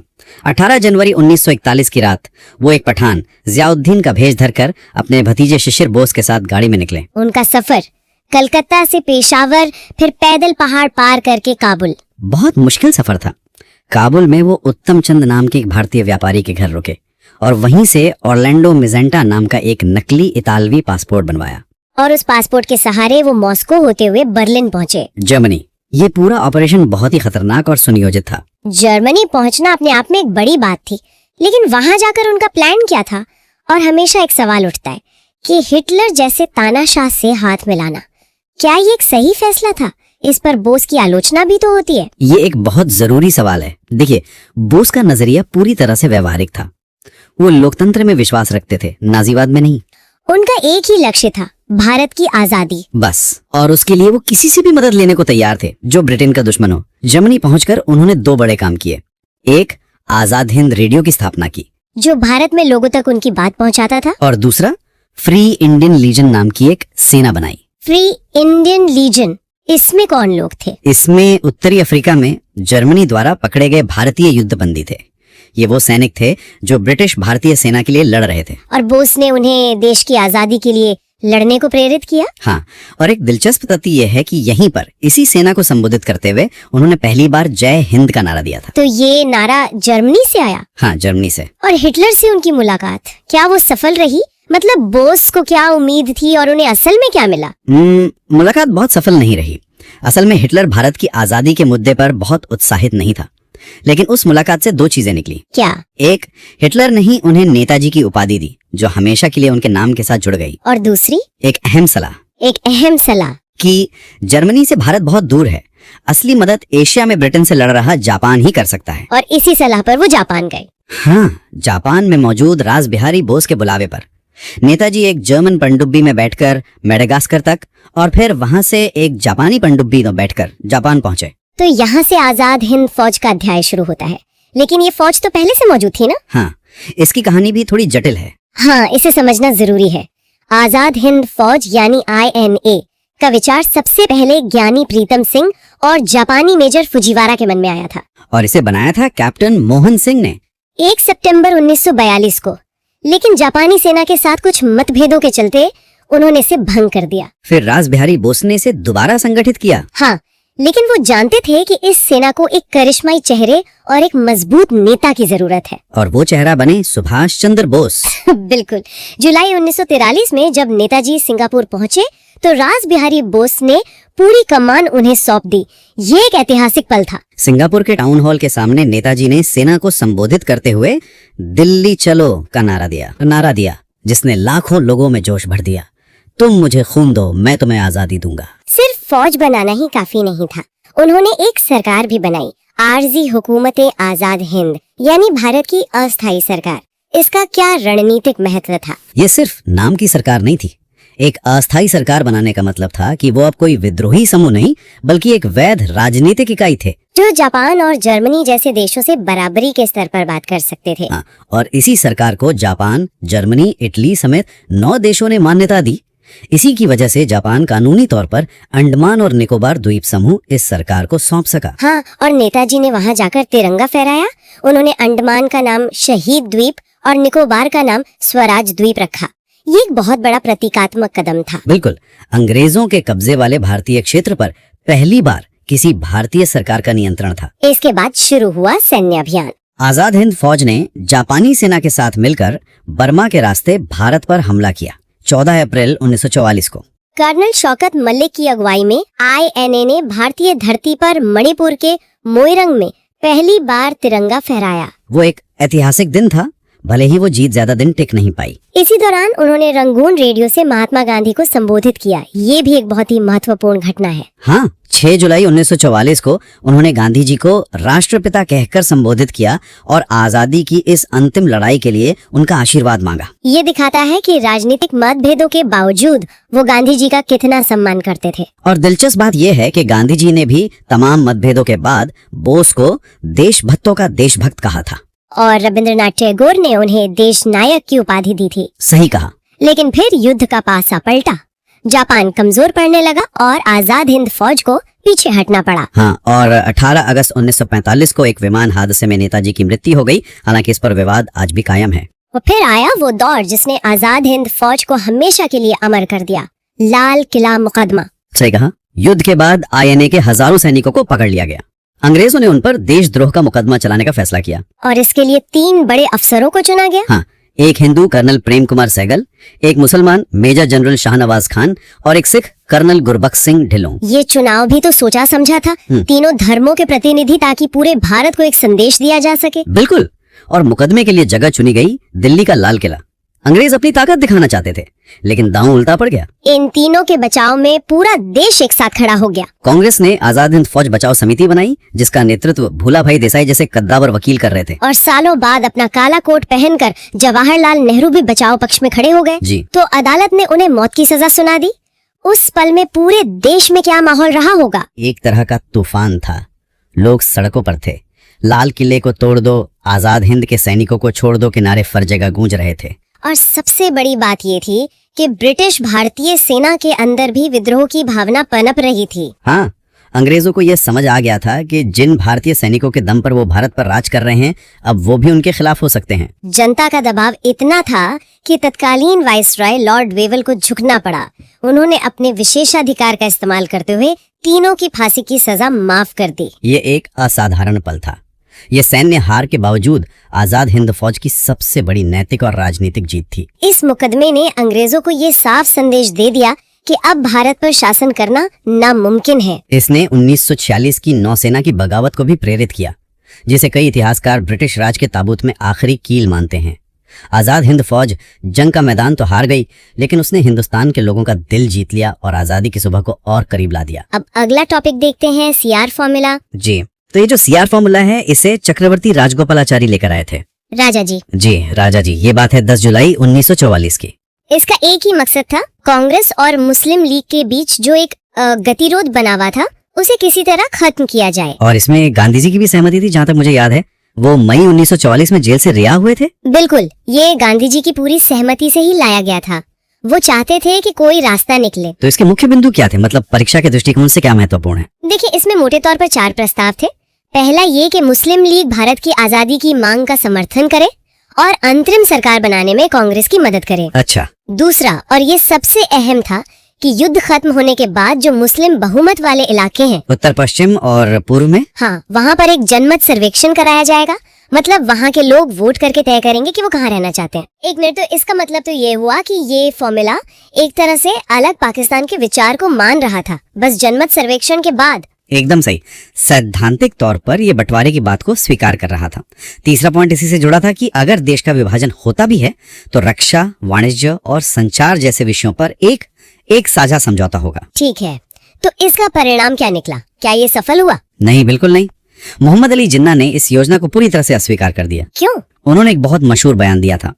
कहा कि उन्हें दीमक लगा सड़ा गला पाकिस्तान नहीं चाहिए। अच्छा, ये उनका ही कथन है? जी। और एक और महत्वपूर्ण तथ्य जो अक्सर पूछा जाता है, वो ये कि महात्मा गांधी ने जिन्ना को कायदे आजम की उपाधि दी थी। हाँ, महान नेता। जी, माना जाता है कि वो उपाधि शायद इसी दौर में, इसी बातचीत के दौरान दी गई थी। चलिए अब अगले विषय पर आते हैं, वेविल योजना। हाँ, तो सीआर फॉर्मूला फेल हो गया। अक्टूबर 1943 में लॉर्ड लिनलिथगो की जगह लॉर्ड वेविल भारत के नए वाइसराय बने। और वेविल योजना आई 14 जून 1945 को। जी, वेविल का भी यही मकसद था कि भारत में जो राजनीतिक गतिरोध चल रहा है उसे खत्म किया जाए। तो इस योजना की सबसे महत्वपूर्ण बातें क्या थी? इसने अलग क्या प्रस्ताव रखा? इसका जो मुख्य बिंदु था वो था केंद्र में एक नई कार्यकारी परिषद का गठन, वाइसराय की एग्जीक्यूटिव काउंसिल। हाँ, और इसमें वाइसरॉय और प्रधान सेनापति को छोड़कर बाकी सभी सदस्य भारतीय होंगे। ये एक बड़ी बात थी। और सबसे विवादित बात भी इसी से जुड़ी थी, है ना? बिल्कुल। सबसे महत्वपूर्ण बात ये थी कि इस परिषद में हिंदू और मुस्लिम सदस्यों की संख्या बराबर होगी। बराबर, जनसंख्या के अनुपात में नहीं, बल्कि बराबर। जी, बराबर। और चौथा पॉइंट था कि युद्ध खत्म होने के बाद भारतीय खुद अपना संविधान बनाएंगे। तो इस पर पार्टियों की क्या प्रतिक्रिया थी? कांग्रेस तो शायद मान गई थी। हाँ, कांग्रेस इस योजना पर चर्चा करने के लिए सहमत थी, लेकिन मुस्लिम लीग वो पूरी तरह सहमत नहीं थी और इसी योजना पर विचार करने के लिए शिमला में एक सम्मेलन बुलाया गया। तो अब अगला टॉपिक है शिमला सम्मेलन। जी, शिमला सम्मेलन जो 25 जून 1945 से 14 जुलाई 1945 तक चला। इसका एक ही एजेंडा था, वेविल योजना। बस, और कुछ नहीं, सिर्फ वेविल योजना पर चर्चा। इसमें कुल 21 भारतीय नेता शामिल हुए थे। और इसमें प्रमुख प्रतिनिधि कौन थे? कांग्रेस का प्रतिनिधित्व कर रहे थे मौलाना अबुल कलाम आजाद, वो उस समय कांग्रेस के अध्यक्ष थे। और मुस्लिम लीग की तरफ से जिन्ना, हाँ, मुस्लिम लीग से मोहम्मद अली जिन्ना। और एक मजेदार बात यह है कि महात्मा गांधी उस वक्त शिमला में ही थे, लेकिन उन्होंने सम्मेलन में भाग नहीं लिया। अच्छा, वो वहाँ थे पर शामिल नहीं हुए? जी, वो मौजूद थे पर आधिकारिक तौर पर हिस्सा नहीं लिया। तो ये सम्मेलन असफल क्यों हुआ? इसका मुख्य कारण क्या था, जब इतनी बड़ी बात मान ली गई थी कि हिंदू मुस्लिम सदस्य बराबर होंगे? इसकी असफलता का सिर्फ एक कारण था, वाइसराय की कार्यकारी परिषद का गठन। उसमें क्या विवाद हो गया? मुस्लिम लीग की, मतलब जिन्ना की यह जिद थी कि परिषद में जितने भी मुस्लिम सदस्य शामिल होंगे उन सभी को चुनने का अधिकार सिर्फ और सिर्फ मुस्लिम लीग को होगा। और किसी को नहीं? किसी को नहीं। परिषद में कुल 14 सदस्य होने थे, 5 कांग्रेस से, 5 मुस्लिम लीग से और बाकी अन्य समुदायों से। और कांग्रेस ने अपने कोटे में मौलाना अबुल कलाम आजाद का नाम भी दिया था। बस यहीं पर पेज फंस गया। लीग को इस पर सख्त आपत्ति थी। उनका कहना था कि कांग्रेस एक हिंदू पार्टी है, वो किसी मुस्लिम को कैसे नामांकित कर सकती है। तो इस वजह से बात आगे नहीं बढ़ी। विवाद सुलझा ही नहीं और आखिरकार वाइसराय वेलिल ने 14 जुलाई 1945 को सम्मेलन की असफलता की घोषणा कर दी। और इसी पर मौलाना आजाद का वो प्रसिद्ध कथन है। जी, मौलाना अबुल कलाम आजाद ने इस असफलता को भारत की राजनीति में जल विभाजन कहा था, एक वाटरशेड मोमेंट। चलिए अब आज का अंतिम टॉपिक देखते हैं, शाही नौसेना विद्रोह। हाँ, रॉयल इंडियन नेवी म्यूटिनी। ये विद्रोह हुआ 18 से 23 फरवरी 1946 के बीच। बहुत कम समय के लिए, सिर्फ 5 दिन, लेकिन इसका असर बहुत गहरा था। इसकी शुरुआत मुंबई से हुई। और वजह, क्या वजह थी इस विद्रोह की? मुख्य कारण था भारतीय नौसैनिकों के साथ होने वाला भेदभाव। बहुत खराब खाना, कम वेतन और नस्लीय भेदभाव, मतलब गाली गलौज आम बात थी। तो विद्रोह की शुरुआत किस जहाज से हुई और इसका तात्कालिक कारण क्या बना? विद्रोह HMIS तलवार नाम के जहाज के नौसैनिकों ने शुरू किया था। HMIS तलवार? जी, और इसका तात्कालिक कारण था BC दत्त नाम के एक नाविक की गिरफ्तारी। उन्होंने क्या किया था? उन्होंने जहाज की दीवारों पर भारत छोड़ो का नारा लिख दिया था। अच्छा, और इस विद्रोह के दौरान कुछ और महत्वपूर्ण घटनाएं? हाँ, विद्रोहियों ने अपनी मांगे रखने के लिए नौसेना केंद्रीय हड़ताल समिति बनाई थी, जिसके अध्यक्ष MS खान थे। MS खान। और एक बहुत महत्वपूर्ण बात यह है कि किसी भी बड़े राजनीतिक दल ने, मतलब कांग्रेस, मुस्लिम लीग या कम्युनिस्ट पार्टी, किसी ने भी आधिकारिक तौर पर विद्रोह का समर्थन नहीं किया। ये तो बड़ी अजीब बात है। लेकिन इसके बावजूद जो विद्रोही थे वो अपने प्रदर्शनों में तीनों पार्टियों के झंडों का इस्तेमाल एक साथ करते थे। मतलब जमीन पर एकता थी। बिल्कुल। तो अंग्रेजों ने इसे कैसे दबाया और ये समाप्त कैसे हुआ? अंग्रेजों ने एडमिरल गॉडफ्रे को भेजा और कहा कि इस विद्रोह को कुचल दो, भले ही इसके लिए पूरी नौसेना को नष्ट क्यों न करना पड़े। तो क्या हुआ? अंत में सरदार वल्लभ भाई पटेल और मोहम्मद अली जिन्ना ने हस्तक्षेप किया। उन्होंने नौसैनिकों को समझाया और आत्मसमर्पण के लिए राजी किया। और उन्होंने आत्मसमर्पण कर दिया। जी, 23 फरवरी 1946 को उन्होंने आत्मसमर्पण कर दिया। लेकिन आत्मसमर्पण करते समय सैनिकों ने एक बहुत ऐतिहासिक बात कही। उन्होंने कहा, हम भारत के सामने आत्मसमर्पण कर रहे हैं, ब्रिटेन के सामने नहीं। हम भारत के सामने आत्मसमर्पण कर रहे हैं, ब्रिटेन के सामने नहीं। जी, और इस विद्रोह को भारत की लाल क्रांति की संज्ञा भी दी जाती है। तो चलिए अब अगला टॉपिक देखते हैं, कैबिनेट मिशन और संविधान सभा 1946। ये वो साल था जब आजादी की आहट तो सुनाई दे रही थी, पर साथ ही बंटवारे का शोर भी बढ़ता जा रहा था। बिल्कुल, दूसरा विश्व युद्ध खत्म हो चुका था, ब्रिटेन में लेबर पार्टी की सरकार बन गई थी और प्रधानमंत्री क्लेमेंट एटली पर भारत की गुत्थी सुलझाने का मतलब भारी दबाव था। और भारत में तो कांग्रेस और मुस्लिम लीग किसी भी बात पर सहमत हो ही नहीं पा रहे थे। वही तो, कांग्रेस अखंड भारत चाहती थी और जिन्ना पाकिस्तान के अलावा किसी भी बात के लिए तैयार नहीं थे। तो इसी राजनीतिक गतिरोध को तोड़ने के लिए एटली ने अपने 3 सबसे काबिल मंत्रियों को भारत भेजा। यही थे कैबिनेट मिशन के 3 सदस्य। एक तो पैथिक लॉरेंस जो भारत सचिव थे, फिर स्टैफर्ड क्रिप्स जो व्यापार बोर्ड के अध्यक्ष थे, और तीसरे थे A.V. अलेक्जेंडर जो नौसेना मंत्री थे। और इसे कैबिनेट मिशन इसलिए कहा गया क्योंकि तीनों ब्रिटिश कैबिनेट के सदस्य थे। मतलब ये कोई छोटी मोटी कमेटी नहीं थी, ब्रिटेन की सरकार ने अपने सबसे बड़े दिग्गजों को भेजा था। सही बात है।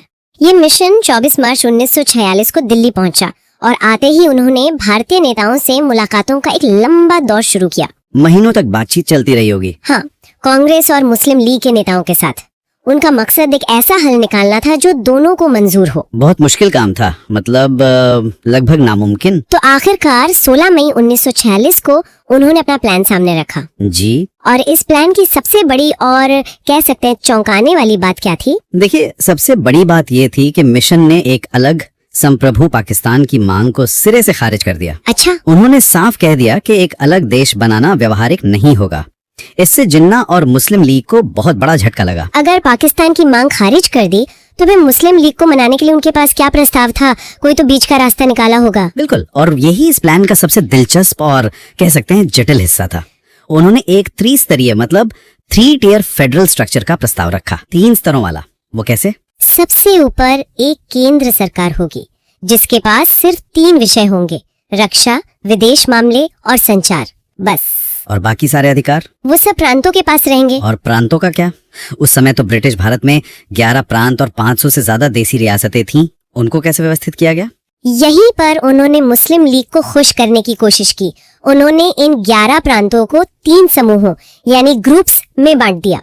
ग्रुप ए में थे हिंदू बहुल प्रांत, जैसे बॉम्बे, मद्रास, बिहार। हाँ, संयुक्त प्रांत, मध्य प्रांत और उड़ीसा, ये सब। ठीक है, ये तो कांग्रेस का मजबूत क्षेत्र था। ग्रुप बी और सी का क्या? ग्रुप बी में उत्तर पश्चिम के मुस्लिम बहुल प्रांत थे, पंजाब, सिंध और उत्तर पश्चिम सीमांत प्रांत। और ग्रुप सी में बंगाल और असम थे, जो पूर्व में मुस्लिम बहुल इलाके थे। तो एक तरह से ग्रुप बी और सी को मिलाकर भविष्य के पाकिस्तान की एक शक्ल दिख रही है। बिल्कुल, यही तो इस प्लान का सबसे बड़ा दाव था। ये सिर्फ एक प्रशासनिक बंटवारा नहीं था। प्लान के मुताबिक हर ग्रुप को अपना अलग संविधान बनाने का अधिकार था। अपना अलग संविधान? हाँ, इसका मतलब ये था कि मुस्लिम लीग ग्रुप बी और सी में अपनी सरकारें बना सकती थी और अपने हिसाब से कानून बना सकती थी। ये एक देश के अंदर लगभग 2 छोटे छोटे देशों जैसा था। मतलब एक मिनी पाकिस्तान का आइडिया था, जो कागज पर तो भारत को एक रखता, लेकिन असल में लीग को बहुत ज्यादा स्वायत्ता दे देता। तो इस पर कांग्रेस और लीग की क्या प्रतिक्रिया रही? जिन्ना तो खुश नहीं हुए होंगे, क्योंकि उन्हें पूरा पाकिस्तान तो नहीं मिला। जिन्ना शुरू में बहुत नाराज थे, लेकिन उनके सलाहकारों ने समझाया कि ये सबसे अच्छा सौदा है जो उन्हें मिल सकता है। उससे उन्हें वो सारे इलाके मिल रहे थे जो वो पाकिस्तान के लिए चाहते थे, और वहाँ उनका पूरा नियंत्रण भी होता। और कांग्रेस, उन्हें ये ग्रुपिंग वाली बात कैसी लगी? उन्हें ये बात बिल्कुल पसंद नहीं आई। उन्हें डर था कि ये आगे चलकर देश के बंटवारे का रास्ता खोल देगी। तो फिर दोनों ने इस योजना को स्वीकार क्यों कर लिया, अगर दोनों को आपत्ति थी तो? क्योंकि दोनों के पास कोई और विकल्प नहीं था। दोनों ने इसे अपने अपने नजरिए से देखा। लीग ने सोचा कि हम इसे पाकिस्तान बनाने की पहली सीढ़ी की तरह इस्तेमाल करेंगे, और कांग्रेस ने सोचा कि चलो कम से कम देश का बंटवारा तो टल गया। हाँ, और बाद में हम इन ग्रुप्स को कमजोर कर देंगे। तो बहुत सारी आपत्तियों के बावजूद मुस्लिम लीग ने 6 जून को और कांग्रेस ने 25 जून 1946 को इस योजना को अपनी मंजूरी दे दी। तो एक पल के लिए लगा कि शायद हल निकल आया है। हाँ, एक पल के लिए तो ऐसा ही लगा। महात्मा गांधी ने भी कहा था कि इस योजना में ऐसे बीज थे जिनसे दुख की मारी भारत की भूमि यातना से मुक्त हो सकती है। लेकिन ये शांति ज्यादा दिन टिकने वाली नहीं थी। तो प्लान के मुताबिक अगला कदम था संविधान सभा का चुनाव, जो भारत का भविष्य लिखने वाली थी। जी, तय हुआ कि संविधान सभा के लिए जुलाई 1946 में चुनाव होंगे। कुल 389 सदस्य होने थे, जिनमें से 296 ब्रिटिश प्रांतों से आने थे और 93 देसी रियासतों से। और चुनाव सिर्फ 296 सीटों पर हुए। हाँ, और हर 10 लाख की आबादी पर एक सीट रखी गई थी। और जब नतीजे आए तो क्या हुआ? नतीजों ने सब कुछ बदल दिया। कांग्रेस को 296 में से 208 सीटें मिली। ये एक जबरदस्त जीत थी। और मुस्लिम लीग, उन्हें सिर्फ 73 सीटें मिली। ये तो मुस्लिम लीग के लिए बहुत बड़ा झटका रहा होगा। उन्हें तो उम्मीद थी कि वो ग्रुप बी और सी की सारी मुस्लिम सीटें जीत लेंगे। बिल्कुल, इन नतीजों ने जिन्ना का पूरा खेल बिगाड़ दिया। अब उन्हें एहसास हुआ कि संविधान सभा में कांग्रेस का दबदबा रहेगा और वो ग्रुपिंग वाले सिस्टम को भी अपनी मर्जी से बदल सकते हैं। उन्हें लगा कि उनके साथ धोखा हुआ है। और इसी हार के बाद मुस्लिम लीग ने कैबिनेट मिशन योजना को पूरी तरह से खारिज कर दिया और पाकिस्तान हासिल करने के लिए सीधी लड़ाई का ऐलान कर दिया। और इसी के बाद प्रत्यक्ष कार्यवाही दिवस यानी डायरेक्ट एक्शन डे की घोषणा हुई। हाँ, जिन्ना ने ऐलान किया कि 16 अगस्त 1946 को मुस्लिम लीग प्रत्यक्ष कार्रवाई दिवस मनाएगी।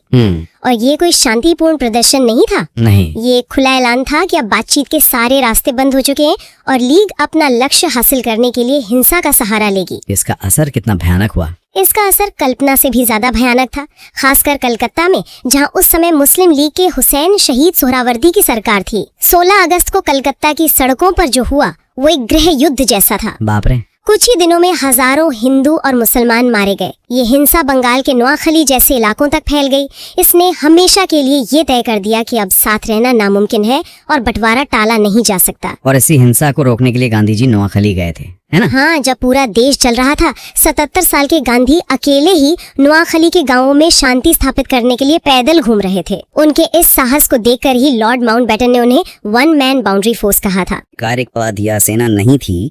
वायसरॉय कह रहा है कि उसने वो कर दिखाया जो 50,000 सैनिक नहीं कर पाए। ये गांधी की नैतिक शक्ति का शायद सबसे बड़ा उदाहरण था। बिल्कुल। तो एक तरफ देश में हिंसा का माहौल था और दूसरी तरफ अंग्रेज सत्ता सौंपने के लिए एक अस्थायी सरकार बनाने की कोशिश कर रहे थे। हाँ, कैबिनेट मिशन का दूसरा बड़ा मकसद अंतरिम सरकार का गठन करना था। उसका क्या हुआ? चुनाव के नतीजों के आधार पर वाइसरॉय ने कांग्रेस अध्यक्ष जवाहरलाल नेहरू को सरकार बनाने का न्योता दिया। 2 सितंबर 1946 को नेहरू के नेतृत्व में भारत की पहली अंतरिम सरकार ने शपथ ली। और मुस्लिम लीग ने शुरू में इसका बहिष्कार किया। जी, लेकिन बाद में तो लीग सरकार में शामिल हो गई थी। जब उन्होंने कैबिनेट मिशन प्लान ही ठुकरा दिया था तो वो सरकार में क्यों शामिल हुए? यही तो सवाल है। ये एक बहुत ही सोची समझी रणनीति थी। वाइसराय के समझाने पर लीग सरकार में शामिल होने के लिए तैयार हो गई। उनका मकसद सरकार चलाना नहीं बल्कि सरकार को अंदर से ठप करना था। वो ये साबित करना चाहते थे कि कांग्रेस के साथ मिलकर काम करना नामुमकिन है। और इसके लिए उन्होंने कौन सा तरीका अपनाया? उन्होंने सरकार में शामिल होकर सबसे महत्वपूर्ण मंत्रालयों में से एक की मांग की, वित्त मंत्रालय। वित्त मंत्रालय, ये तो बड़ा सूखा सा विभाग लगता है। गृह या रक्षा मंत्रालय क्यों नहीं मांगा? यही तो जिन्ना का मास्टर स्ट्रोक था। लियाकत अली खान को वित्त मंत्री बनाया गया।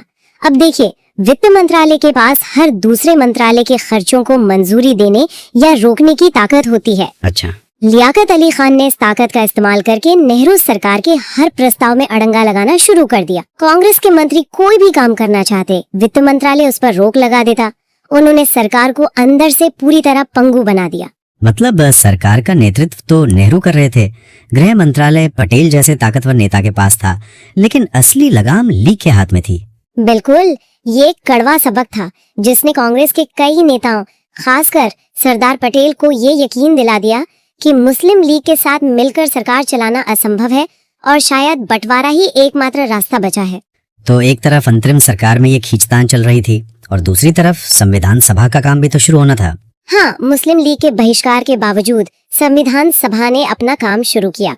इसकी पहली बैठक 9 दिसंबर 1946 को दिल्ली में हुई और सभा के जो सबसे बुजुर्ग सदस्य थे, डॉक्टर सच्चिदानंद सिन्हा, उन्हें अस्थायी अध्यक्ष बनाया गया। जी, और मुस्लिम लीग के 73 सदस्य इसमें नहीं आए, एक भी नहीं। जिन्ना ने इसे एक हिंदू सभा कहकर इसका मजाक उड़ाया था। हाँ, 2 दिन बाद 11 दिसंबर को दूसरी बैठक हुई जिसमें डॉक्टर राजेंद्र प्रसाद को सर्वसम्मति से संविधान सभा का स्थायी अध्यक्ष चुन लिया गया। और फिर 13 दिसंबर को नेहरू ने वो मशहूर उद्देश्य प्रस्ताव पेश किया। जी, इसकी क्या अहमियत थी? उद्देश्य प्रस्ताव यानी ऑब्जेक्टिव रेजोल्यूशन दरअसल हमारे संविधान की आत्मा थी।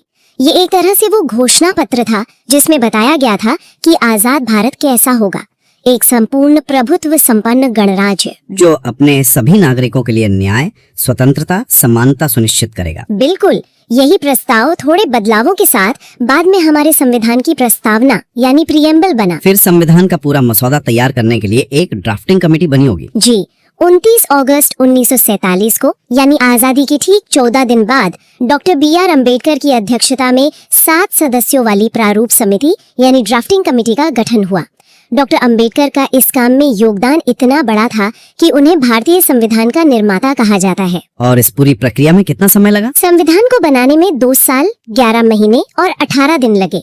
इस दौरान बहुत बहस हुई, हर एक अनुच्छेद पर चर्चा हुई और आखिरकार 26 नवंबर 1949 को संविधान को अंगीकृत किया गया। हाँ, मतलब अपना लिया गया। इसीलिए हम 26 नवंबर को संविधान दिवस के रूप में मनाते हैं। और एक रोचक बात यह भी है कि संविधान की जो मूल कॉपी है उसे किसी मशीन से नहीं छापा गया, बल्कि प्रेम बिहारी नारायण रायजादा नाम के एक खुशनवीस ने अपने हाथों से इटैलिक स्टाइल में लिखा था। बिल्कुल, और उस पर नंदलाल बोस जैसे कलाकारों ने खूबसूरत चित्रकारी की थी। संविधान सभा की आखिरी बैठक 24 जनवरी 1950 को हुई। उसी दिन सदस्यों ने संविधान पर अपने हस्ताक्षर किए और डॉक्टर राजेंद्र प्रसाद को स्वतंत्र भारत का पहला राष्ट्रपति चुना गया। और उसके ठीक 2 दिन बाद 26 जनवरी 1950 को हमारा संविधान पूरी तरह से लागू हो गया और भारत एक संप्रभु गणराज्य बन गया। इस पूरी कहानी में सबसे बड़ा विरोधाभास यही है, कैबिनेट मिशन भारत को एक रखने के इरादे से आया था। उसने एक ऐसा प्लान बनाया जो शायद देश को टूटने से बचा सकता था, लेकिन उसी प्लान के तहत हुए चुनावों के नतीजों ने शुद्ध बना दिया। ये सोचना भी अजीब लगता है कि क्या उस मोड़ पर कोई ऐसा प्लान हो सकता था जो कामयाब हो पाता, या फिर दिलों और दिमागों का बंटवारा इतना गहरा हो चुका था कि कोई भी राजनीतिक समाधान उस खाई को भर नहीं सकता। तो अब आखिरी विषय, भारतीय राष्ट्रीय आंदोलन 1947 देखते हैं। 1947 का साल मतलब आजादी का साल, लेकिन ये आजादी मिली कैसे? मतलब अंग्रेजों ने सत्ता कैसे सौंपी? इसकी शुरुआत प्रधानमंत्री एटली की एक घोषणा से हुई थी, है ना? हाँ बिल्कुल, 20 फरवरी 1947 को ब्रिटेन के जो लेबर पार्टी के प्रधानमंत्री थे क्लेमेंट एटली, उन्होंने ब्रिटिश संसद में एक, आप कह सकती हैं, ऐतिहासिक घोषणा की। अच्छा। उन्होंने कहा कि 30 जून 1948 तक अंग्रेज भारत की सत्ता भारतीयों को सौंपकर चले जाएंगे। मतलब एक डेडलाइन दे दी उन्होंने। हाँ, एक तरह से। और इसी घोषणा के साथ भारत के वाइसरॉय को भी बदल दिया गया। लॉर्ड वेविल की जगह लॉर्ड माउंटबैटन को भारत का 34वां और अंतिम वाइसरॉय बनाकर भेजा गया। माउंटबैटन, इनका तो एक ही काम था, भारत को जल्द से जल्द आजादी देना। तो भारत आकर इन्होंने क्या किया? माउंटबैटन 22 मार्च 1947 को भारत पहुंचे और आते ही मतलब उन्होंने समय बिल्कुल बर्बाद नहीं किया। सभी छोटे बड़े भारतीय नेताओं से मिलना शुरू कर दिया। लगभग 2 महीने तक ये मुलाकातें चलती रहीं और उसके बाद वो इस नतीजे पर पहुंचे कि भारत का विभाजन अब टाला नहीं जा सकता, यही एकमात्र विकल्प बचा है। और इसी नतीजे के आधार पर उन्होंने एक योजना तैयार की जिसे हम माउंटबैटन योजना के नाम से जानते हैं। ये सामने कब आई? सही, ये योजना 3 जून 1947 को पेश की गई, इसीलिए इसे 3 जून योजना भी कहते हैं। अच्छा। पर दिलचस्प बात यह है कि इसके कुछ और भी नाम थे, जैसे बाल्कन प्लान या Dickie Bird plan. Balkan plan, ये क्या था? ये इसका कह सकते हैं शुरुआती रूप था। इसमें सत्ता सीधे प्रांतों को देने की बात कही गई थी। अरे, प्रांतों को? हाँ। लेकिन नेहरू ने इसका बहुत कड़ा विरोध किया। जाहिर है, इससे तो देश कई छोटे छोटे हिस्सों में बढ़ जाता। बिल्कुल, तो उनके विरोध के बाद इसमें सुधार करके अंतिम योजना पेश की गई। तो इस अंतिम योजना में क्या क्या मुख्य बातें थीं? इसमें 3 बड़ी बातें थीं। पहली, जिन इलाकों में मुस्लिम आबादी ज्यादा है वे चाहें तो एक अलग देश यानी पाकिस्तान की मांग कर सकते हैं। मतलब पाकिस्तान की मांग को सैद्धांतिक रूप से मान लिया गया। ओके। और दूसरा ये कि उत्तर पश्चिम सीमा प्रांत, जिसे NFWP कहते हैं, वहाँ जनमत संग्रह कराया जाएगा। ये जानने के लिए कि वो भारत में रहना चाहते हैं या पाकिस्तान में। बिल्कुल। और तीसरी बात थी देसी रियासतों को लेकर। उन्हें 3 विकल्प दिए गए, या तो वो भारत में शामिल हो, या पाकिस्तान में, या फिर स्वतंत्र हैं। ये तो देश के बंटवारे का साफ साफ खाका था। इस पर कांग्रेस की क्या प्रतिक्रिया थी? वो तो हमेशा से बंटवारे का विरोध करती आई थी। देखिए, ये सबसे जटिल हिस्सा था। मुस्लिम लीग ने तो इसे फौरन स्वीकार कर लिया, लेकिन कांग्रेस के लिए ये एक बहुत कड़वा घूंट था। हुआ ये था कि अंतरिम सरकार में मुस्लिम लीग के रवैये से कांग्रेस के नेता इतने तंग आ चुके थे कि उन्हें विभाजन एक जरूरी बुराई लगने लगा था। अच्छा। सरदार वल्लभ भाई पटेल का वो प्रसिद्ध कथन है, जिन्ना विभाजन चाहते हैं या नहीं, अब हम खुद विभाजन चाहते हैं। मतलब कांग्रेस ने भी इसे स्वीकार कर लिया। और गांधी जी? उन्होंने तो कहा था कि बंटवारा उनकी लाश पर होगा। हाँ, 14 जून 1947 को दिल्ली में एक अधिवेशन हुआ। कांग्रेस ने इस प्रस्ताव को स्वीकार कर लिया। उस समय अध्यक्ष JB कृपलानी थे। और इस प्रस्ताव को रखते हुए गोविंद वल्लभ पंत ने कहा था, आज हमें आत्महत्या या पाकिस्तान में से एक को चुनना होगा। ओह, ये तो बहुत बड़ी बात है। और गांधी जी, उन्होंने भी आखिर में भारी मन से इसे स्वीकार कर लिया। लेकिन खान अब्दुल गफ्फार खान जैसे नेता बहुत ज्यादा निराश हुए। उनका तो पूरा आंदोलन ही। हाँ, उन्होंने कहा था, कांग्रेस नेतृत्व ने हमारे आंदोलन को भेड़ियों के आगे फेंक दिया।